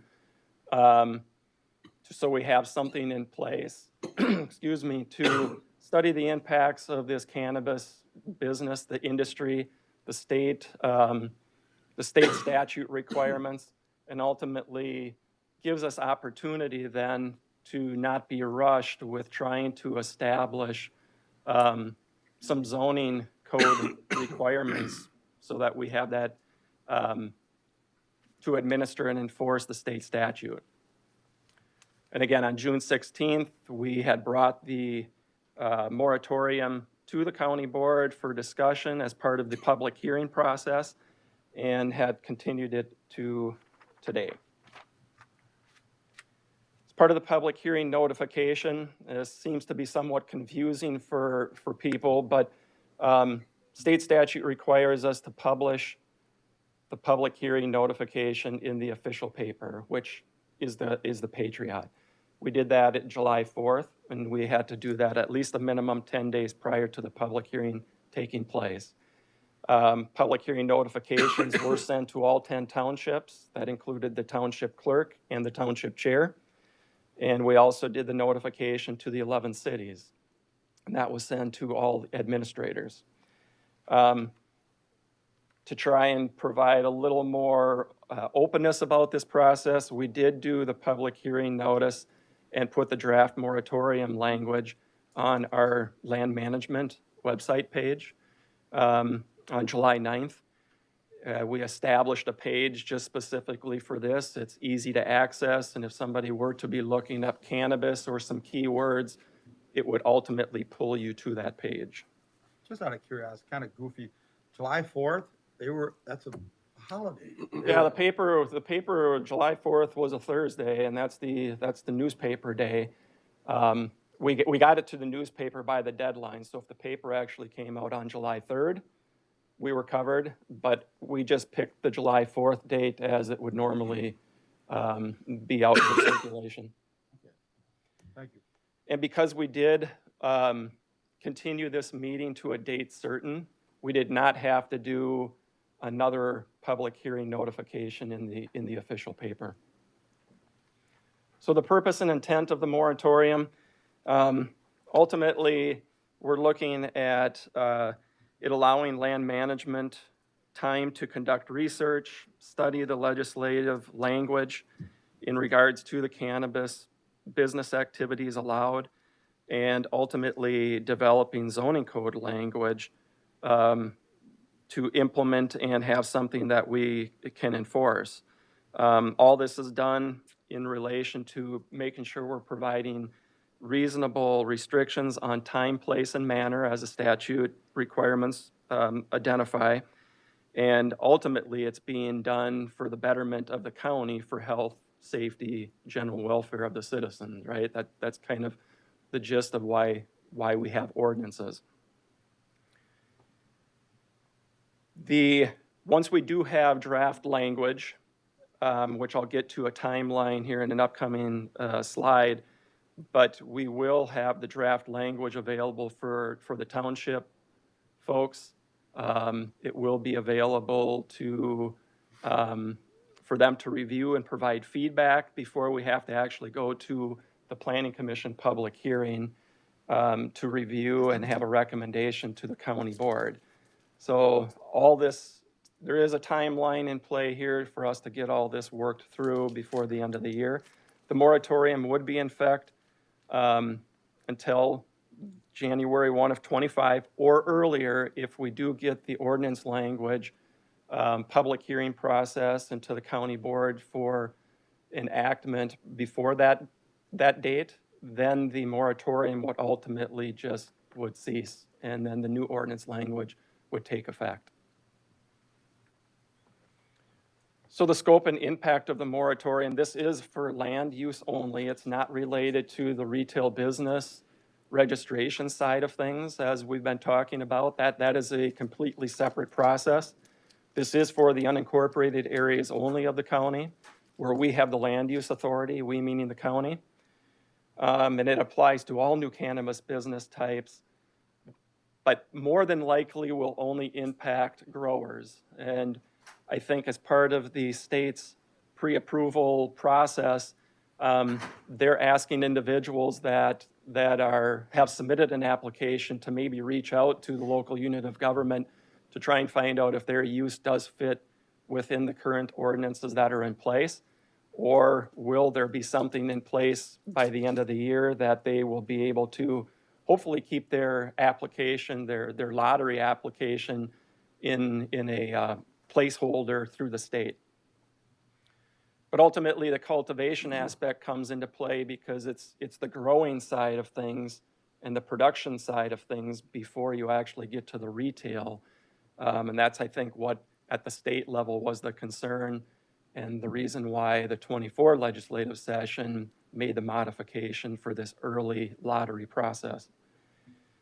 The impact of the moratorium, it basically, any land use permit for new cannabis would be denied until the January 1 date or the effective date of the ordinance if it's adopted before that January 1, 2025. I guess another aspect of it would be if there was a resolution by the county board to terminate the ordinance prior to the expiration date, then we'd be coming back and we'd be having that discussion and there'd be a resolution to do so. The pros and cons of the moratorium, again, it allows staff time to study the impacts of the new law and how it ultimately impacts the land use within the county, the rural areas of the county. It prevents a land use application from being submitted ahead of time without there being maybe some more specific standards, performance standards in place. Now, the state will have performance standards that have to be complied with, fencing, security, things like that, lighting. But we in our ordinance can be more restrictive. So if we want to place a greater setback on something than what the state ultimately allows or doesn't allow, we potentially have the ability to do so. The cons, it would delay businesses if selected as part of the Office of Cannabis Management's early lottery application process. But again, we're looking to get this taken care of with ordinance by the end of the year. So we're talking a few months, and the timeline for the rulemaking and everything, it's looking like it's probably going to get pushed to the end of the year anyway. So whether that's a pro or con, it is something as part of the consideration. Mr. Chair, if I could. Commissioner Lynch. Tony was just here, and he mentioned that if you're selected, you have up to a year before you actually have to submit plans back to the state. So it might not even delay any businesses. Yeah, Mr. Chair and Commissioner Lynch, it potentially couldn't. From our perspective, if an individual were to apply to the state and go through the appropriate paperwork and be selected, the state is supposed to be supplying, information to the local unit of government to make sure that the use fits the local unit of government guidelines. And then if we say yes, then they can proceed. But as part of that process, if it's a conditional use permit of some sort, we would probably note that the conditional use permit process needs to play through. And then at that point, I don't know what the state does with an application. Do they give it kind of a preliminary approval? Do they approve it knowing that there's something taking place on the local side? Not exactly sure how that will all work out. So the cities will get these ordinances or these rules from the state at the same time as we as the county? Absolutely. Absolutely. This is a state statute, so it applies to counties, it applies to cities, it applies to townships that have their own land use authority. So they all have to figure out how are they going to manage administratively and as far as enforcement goes at the local level. Now, the state will do their own enforcement based on guidelines, but we still, as a land use authority, have the responsibility to make sure the operations are being conducted according to the conditions that are in place. The next two slides is just some information from AMC, and they actually had done a survey on moratoriums.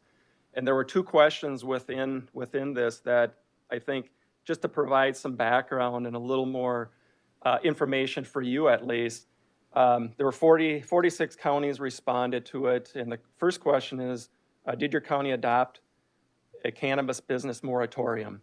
And as you can see with the four options that they could select from, whether it's yes, not yet, but likely to adopt, decided against adopting, and other.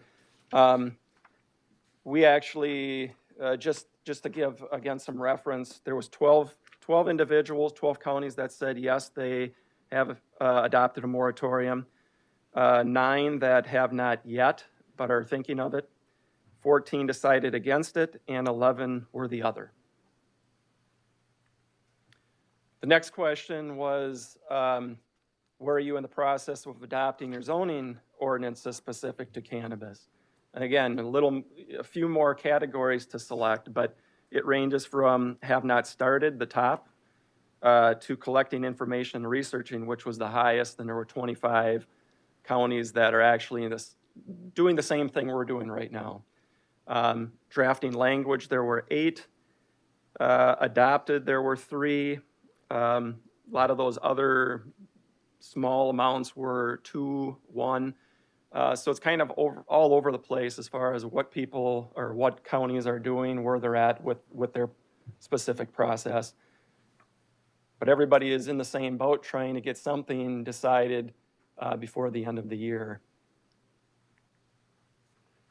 Anticipated timeline to establish this ordinance.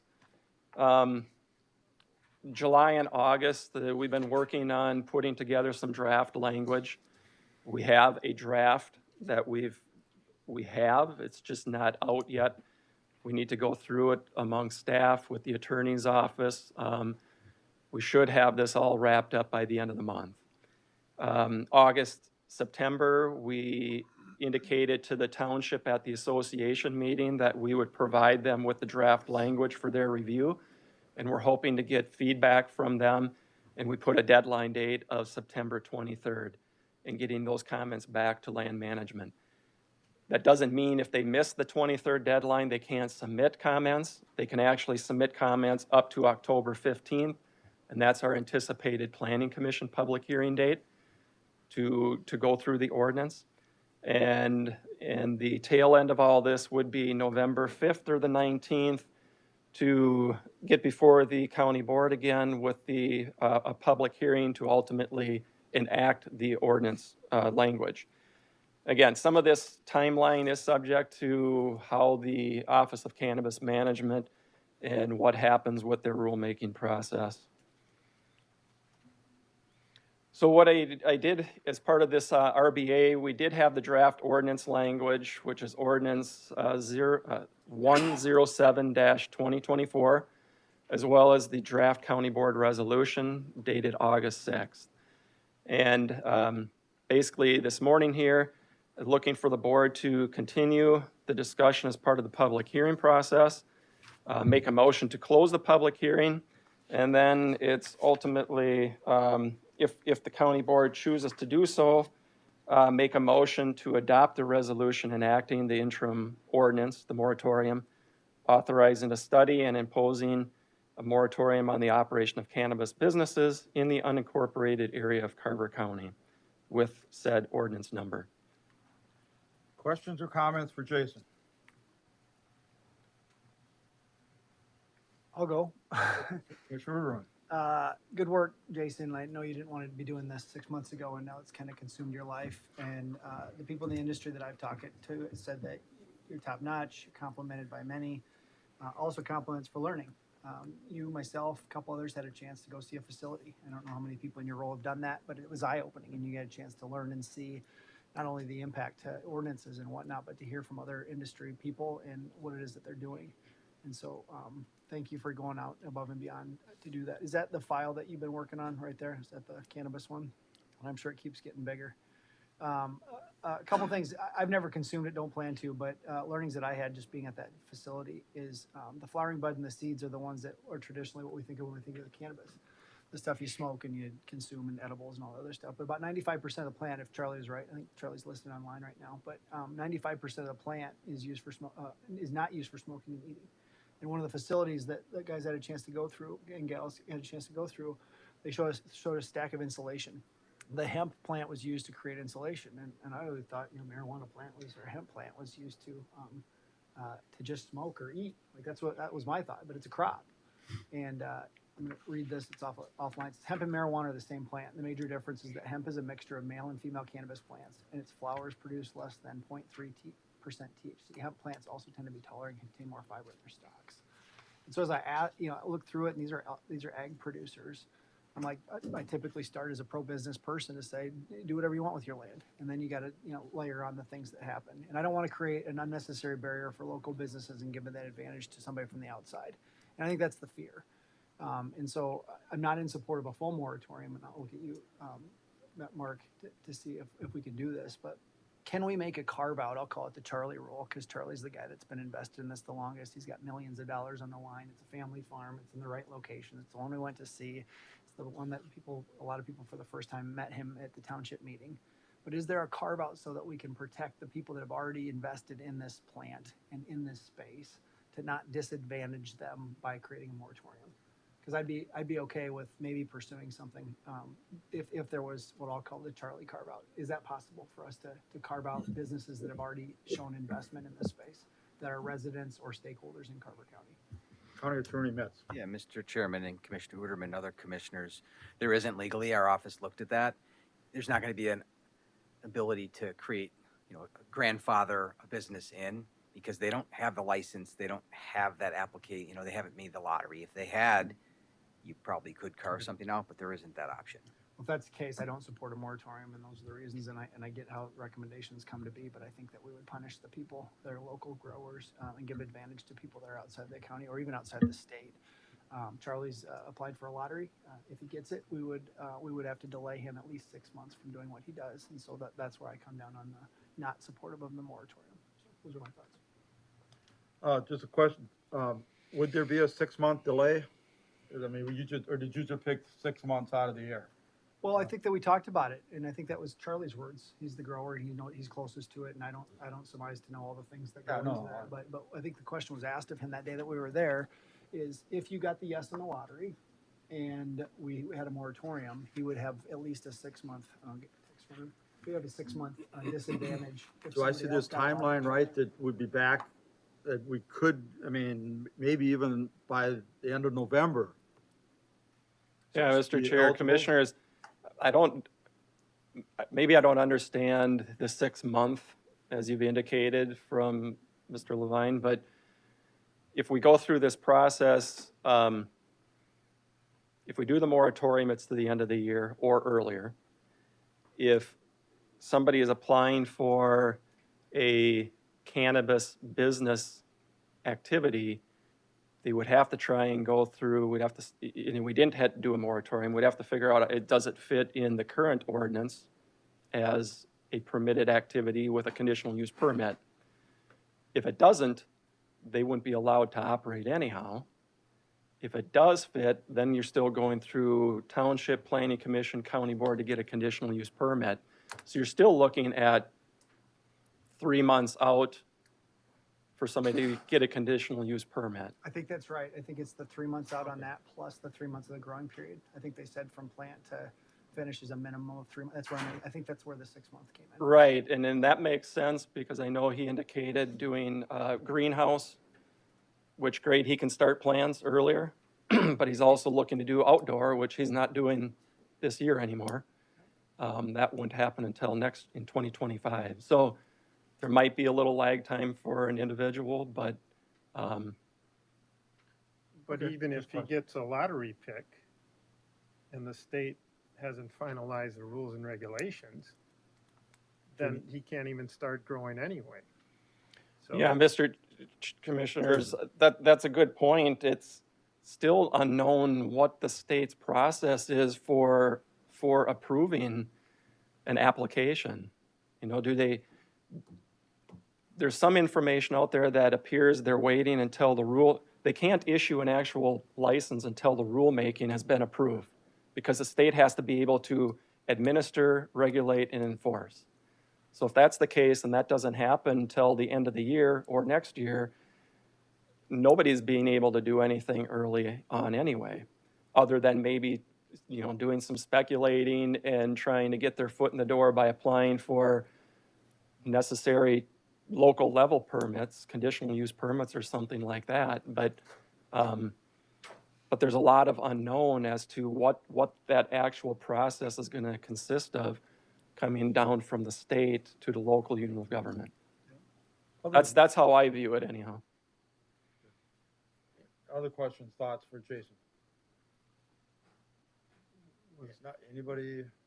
I thought you were pointing. Nope, I won't point anybody.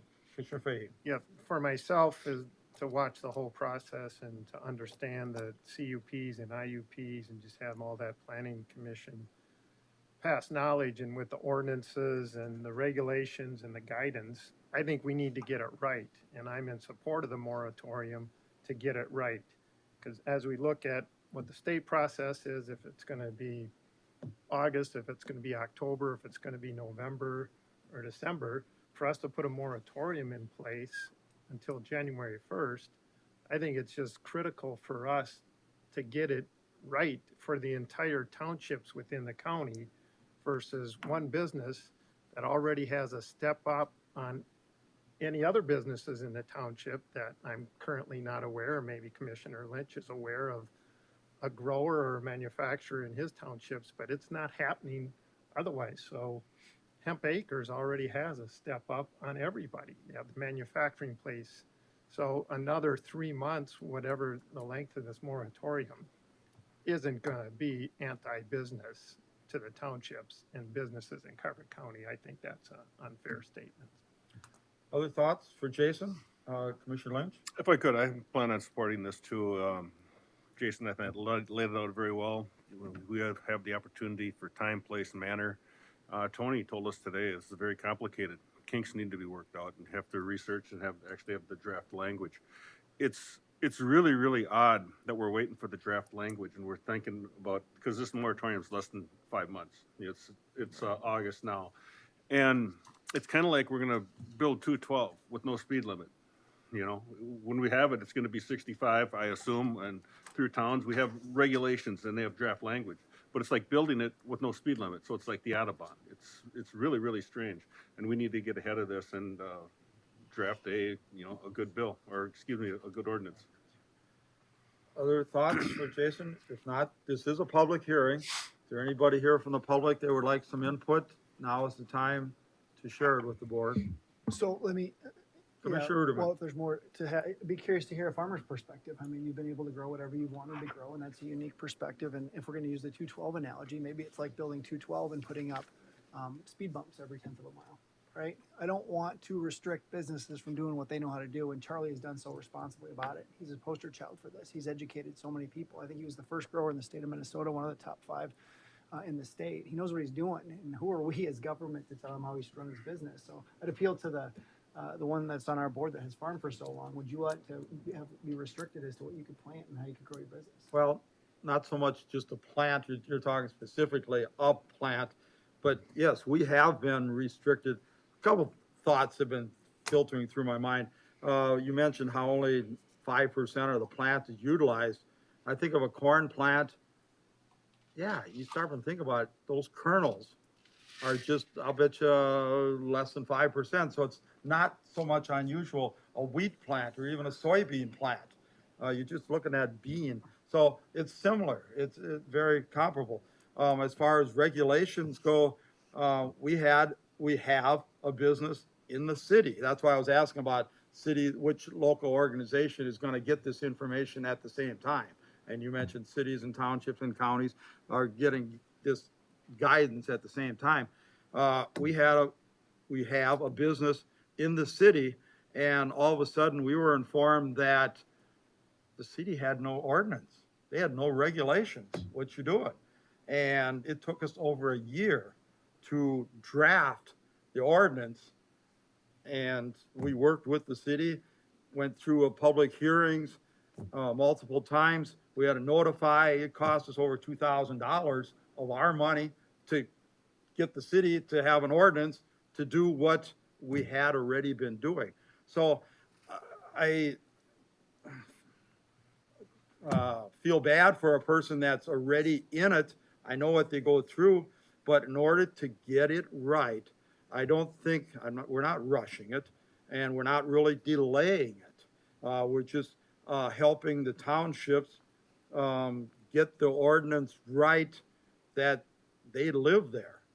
And we were very fortunate in our situation that the neighbors were all supportive of the business that we were doing. And I hope that everybody that grows, that wants to do this business, that they have supportive neighbors also. But that's one of the things that might be put in an ordinance to get setbacks and whatever. But until we have that in place, you use the reference to Wild Wild West, that worked until rules and ordinances, law became the law of the West. I mean, at one time, the law of the West was a 6-gun, and that just didn't work out over a long period of time. So I would be probably in support of this ordinance, just to give the planning organizations time to hopefully get it right. Curious in that year that you Sure. were navigating that, and we've enjoyed the hayrack ride and the agritourism, but were you able to operate in that year, or did they shut you down for the year? I think we were able to operate because I know we will continue to operate because we were already doing it in the, And you can make your own decision, but I think that'd be ironic if you were able to operate, but you wouldn't allow somebody else to operate. Well, at this point, they're not able to operate. You can't grow commercial. We're not stopping him from doing what he's already doing. Well, I just point that, and then the other thing I'd say is, we went out to Charlie's farm, and all the neighbors are supportive. And it's not without note that there was a number of people in the township that he resides in that were very vocally supportive of him being there. So I just want those considerations to be had before we cast our vote. Other thoughts? If not, like I said, this is a public hearing. Jason? I was just going to point out one clarification, Mr. Chair, so what I think Mr. Levine got approved in 2018 was under a farm bill. So that ultimately officially legalized hemp cultivation for commercial purposes and removed it from a controlled substance category. So that is like farming activity. That's why he was allowed to do what he was allowed to do. Where now we're talking more of an adult use cannabis, which is more of a commercial type resale product. Therefore, why the state has so many restrictions and guidelines that are already being formed as part of the state statute. So to clarify, what he is doing now, are we going to restrict that, or has the state restricted that by changing? So Nope, it's a permitted activity based on a farm bill, farming practices. again, we're continuing this public hearing, and if we don't have any more public input, I'd be looking for a motion to close the public hearing. So moved. Motion by Commissioner Ruderman. Second by Commissioner Workman. Any discussion on closing the public hearing? Hearing none, all in favor of closing the public hearing, say aye. Aye. Anybody opposed? Motion carries. The public hearing is now closed. What is the wishes of this board? Mr. Chair, I'll make a motion to adopt the resolution enacting interim ordinance number 107-2024, instituting an emergency moratorium on cannabis businesses in the unincorporated areas of Carver County. Is there a second? I'll second. Motion by Commissioner Fahey, second by Commissioner Lynch. Any discussion on that motion? You look perplexed. Different issue, Mr. Chairman. Oh, But no, okay, okay. Mr. Chairman, I like caution for this. We use the phrase, ready, shoot, aim, to describe the legislature. This was one of their main ready, shoot, aims. And they don't have their, here's the 100-page draft. Want to read it? They don't know what they're doing yet. I'm okay being a little restrictive here. Any other discussion? Seeing none, all in favor of the motion to adopt the interim ordinance, say aye. Aye. Opposed? Aye. Motion passes 4-1. Thank you, Jason. Thank you, Commissioners. Your work is just begun. Thank We'll you, continue. Jason. Thank you. Good job. With that, it moves us to item 10.3, which is, 5 point. yeah, Oh, yeah. which is a carryover of 5.5 from the consent agenda. Mr. Walsh, can you fill us in on some more information on that? Yeah, Mr. Chair, as I understand the question, there was questions with regards to the contract with Bolton Mink, any amendment or new contract amount. And so I understand that the question was really regarding I'll say the additional fees, design services for the boardwalk structure. And so just to kind of clarify things in the work that was done. So the initial contract with Bolton Mink for the boardwalk was for preliminary design. When considering alternatives, design and design products, this increased the scope for engineering to research the products and to design the support structure that would be underneath a composite deck structure, because they're not the same. They're not the same for a wooden structure as it would be for a composite structure. So that's part of the increase there. So, and then there was, again, additional time just looking at the materials and the hardware needed, because the hardware for the two deck systems are not the same. The bid package also, I'll say, increased, so we provided more alternatives to be considered while bidding. So both the wooden design as well as the composite design were considered. So that increased the scope of that particular work.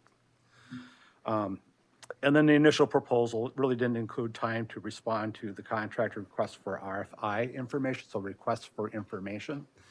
The boardwalk that we have out there is not what I'll say is a modular, where you kind of snap it together like Legos, and then there are some angles and the attachment points, and there's the pieces move. And so when they get in the field and they start assembling some of the components, if you will, there's things that just weren't foreseen. And so they have to answer the questions. And then they also have to take a look at, I'll say, hardware changes, some of which are you would spec and you think they're immediately available, some of which are not. And then they have to go through an alternate process and confirm that with the engineer that those materials and hardware components are good. So other things here. So we talked about requests for informations and the modifications and the connection points, and we are still considering some connection points. So the water there this year, as you can imagine, is high. So the boardwalk's been doing a lot of this movement, particularly on the ends. And so we're looking at, I'll say, a hinge system that allows for the deck to kind of slope down. And so that's just another one of the modifications that's currently under consideration. And then there's been additional, what I'll say, is project management through site inspection and meetings. And so, Mr. Chair, I'd open it up for other questions. There is an itemized proposal by the consultant for the work. Mr. Ruderman, any? What's the total cost of the project? For the boardwalk, here, let me see if I can answer that. Is that what's in our packet? 76,900. Yeah, that's the total cost, which would include the staircase design work at Minnewaska Regional Park. Okay, just the Baylor Boardwalk. Is that $500,000 plus? The total cost of the project? The project for I want to say What I'm it's, trying to get to is now understanding that 17,000 is more than just materials. yeah, it's more than just materials, yep. What percentage of that is the overall cost? I'm guessing it's in the 5 to 6% or less range. I think no, I think it's probably a little bit higher than 5 or 6%. It's probably in terms of the engineering costs related to the boardwalk project. I think the boardwalk project right now is, I want to say, a little under 300,000.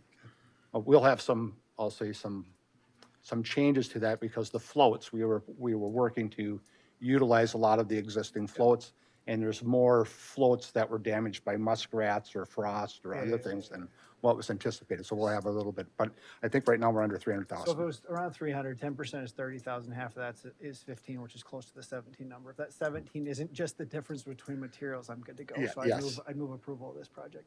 I have a motion to approve. Second. Motion by Commissioner Uderman, seconded by Commissioner Workman. Any discussion?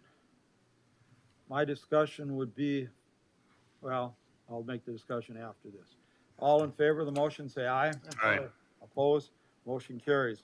I would highly recommend that this was on the consent, any consent items that somebody has questions on, talk to people such as the division managers or people whose name is on the person bringing the item forward ahead of time, so that these things probably can be discussed and talked out way before our regular board meeting.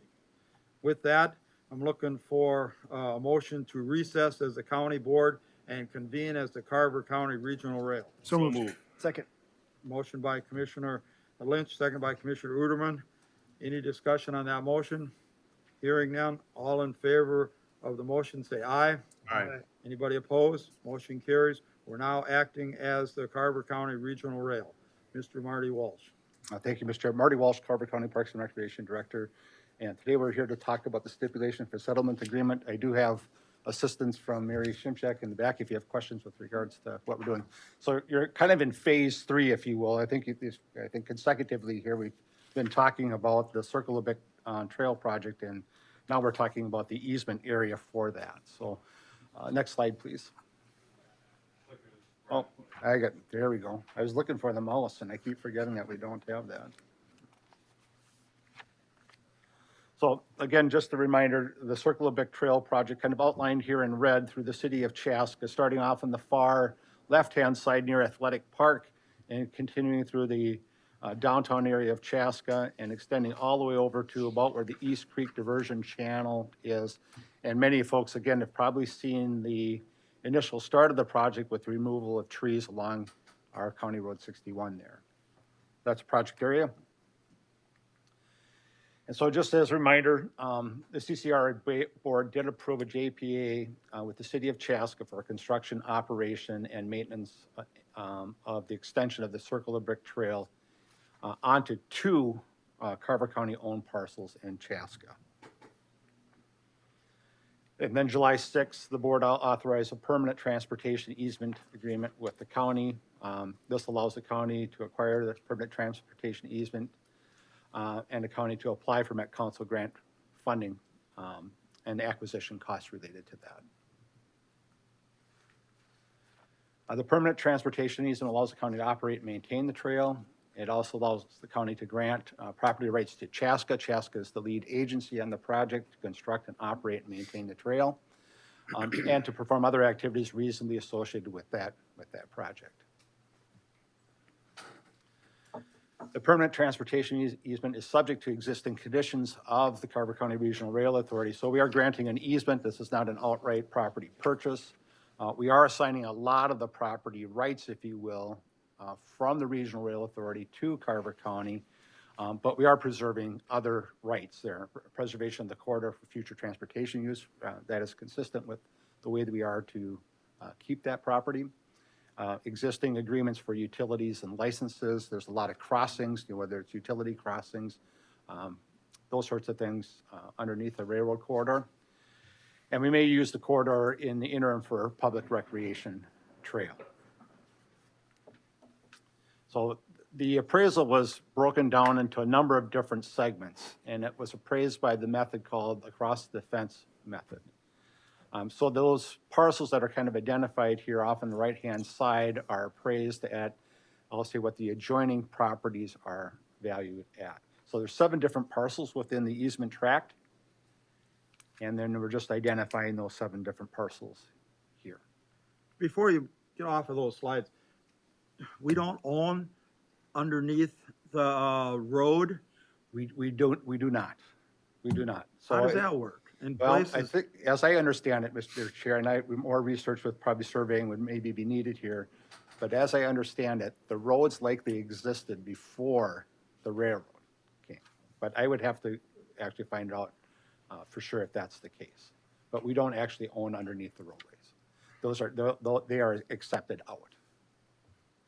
so, okay, I mean, a road goes through my property, and technically I own the dirt underneath it. The county has an easement.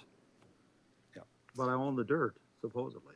Yeah, and to my knowledge, in this case here, the Regional Rail Authority does not own the property underneath the streets. Thank you for the explanation.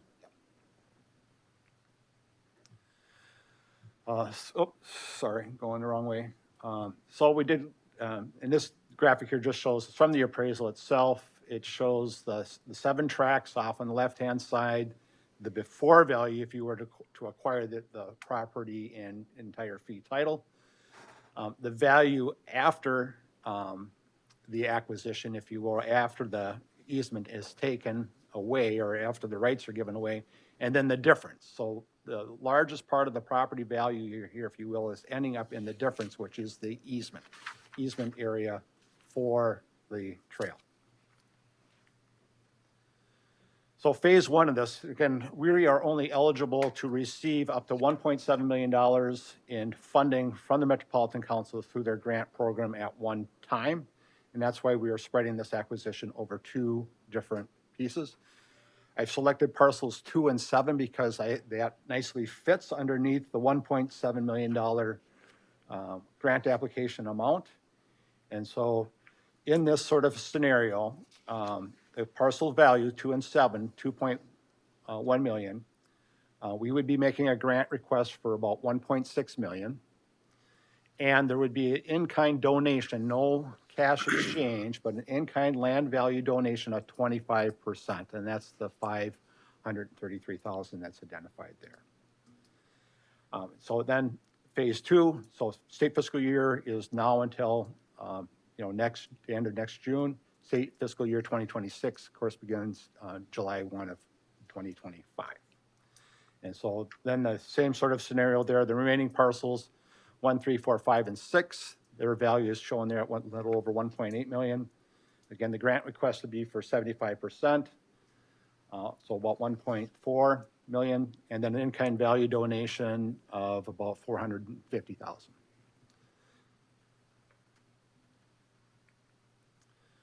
So the requested action here then is to authorize CCRA to enter into a stipulation for settlement agreement upon completion of the contract review process, and then authorize CCRA to make an in-kind donation to the county of 25% for the fair market value of the permanent transportation easement over parcels 2 and 7, provided that the county receive the grant funding of 75% of the fair market value of phase 1 acquisition.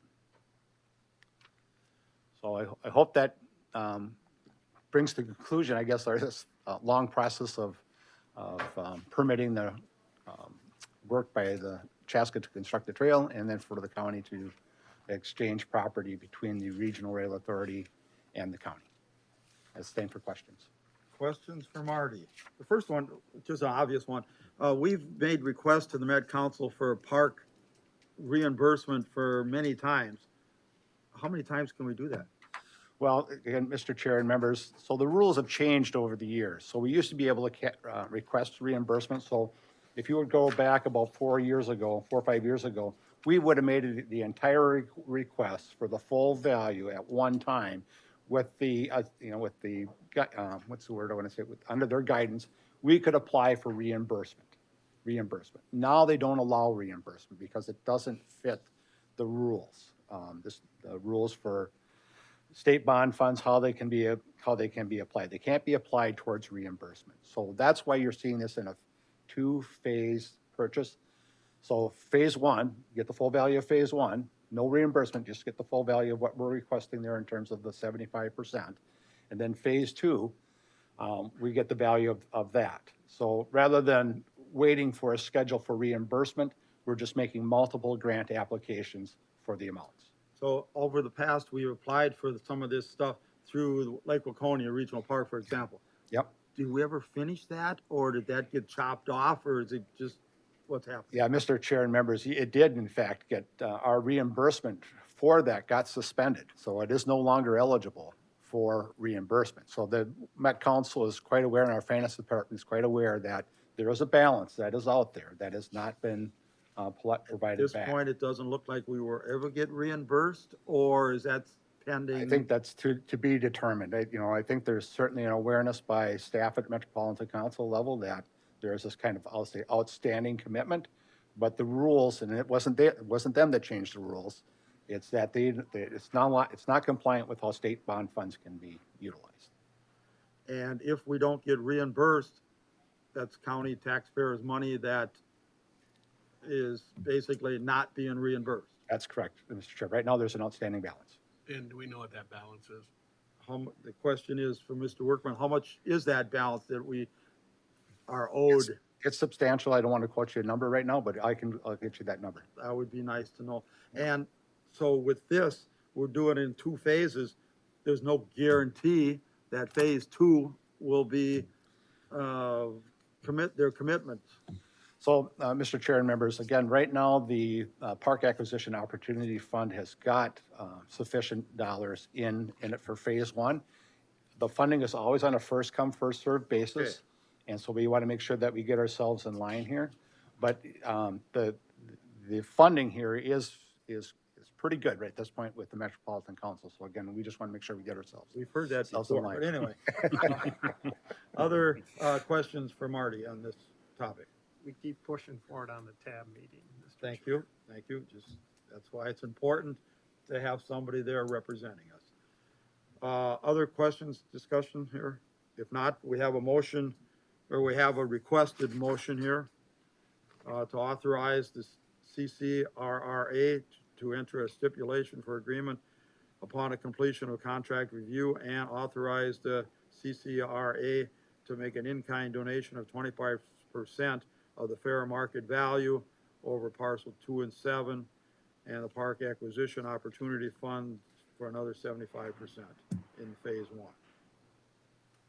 What's your wishes? If So not, motion by Commissioner Workman to do number 1 and number 2. Is there a second? I'll second. Second by Commissioner Lynch. Any discussion on that motion? Seeing none, all in favor of the motion, say aye. Aye. Opposed? Motion carries unanimously. Anything else this morning, Marty? No, Thank Mr. you Chair. very much. With that, is there a motion to adjourn as the Carver County Regional Rail and reconvene as the county board? So moved. Second. Motion by Commissioner Fay, second by Commissioner Lynch. Any discussion on that motion? Hearing none, all in favor of the motion, say aye. Aye. Anybody opposed? Motion carries unanimously. Mr. Hemsey. Just a couple meeting reminders for the board. 4:30 today. Looks like good weather finally for the Hoffman Family Recognition Event. I know some of you are out and about on National Night Out. What do we call it now? Night to Unite. Night to Unite. Okay. Night to Unite. So hopefully We'll you be can make back it. by that time. It's gonna be close. Yeah. Is it really? Yeah. Well, some of you are going to be able to make that. I can't make it. Is that at, Lake At- Waconia. Coney Island. Yep. not on Coney Island? No, I think, are We're you taking going out there? pontoons out. Oh, that's right. Yeah, there's a, The monument. And that will be hard. yeah, that's what I thought too. I'd asked about that and it's too late. Anyway, it's scheduled for that time right now. 4:30. Yep. And then, the other one that has been rescheduled also, 1 o'clock on Thursday, the Highway 212 event out of St. John's. That one got rescheduled because of Klobuchar and Emmer's calendars, I believe. That's a lot. Finally nailed that down. It That's worked it. out better another day. Yeah. Just a couple of questions, Mr. Chair. There's that AMC policy training in Alexandria from September 11th to the 13th.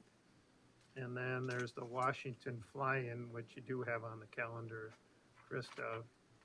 from September 17th through that weekend. Just wondering if others are going to be participating in those events.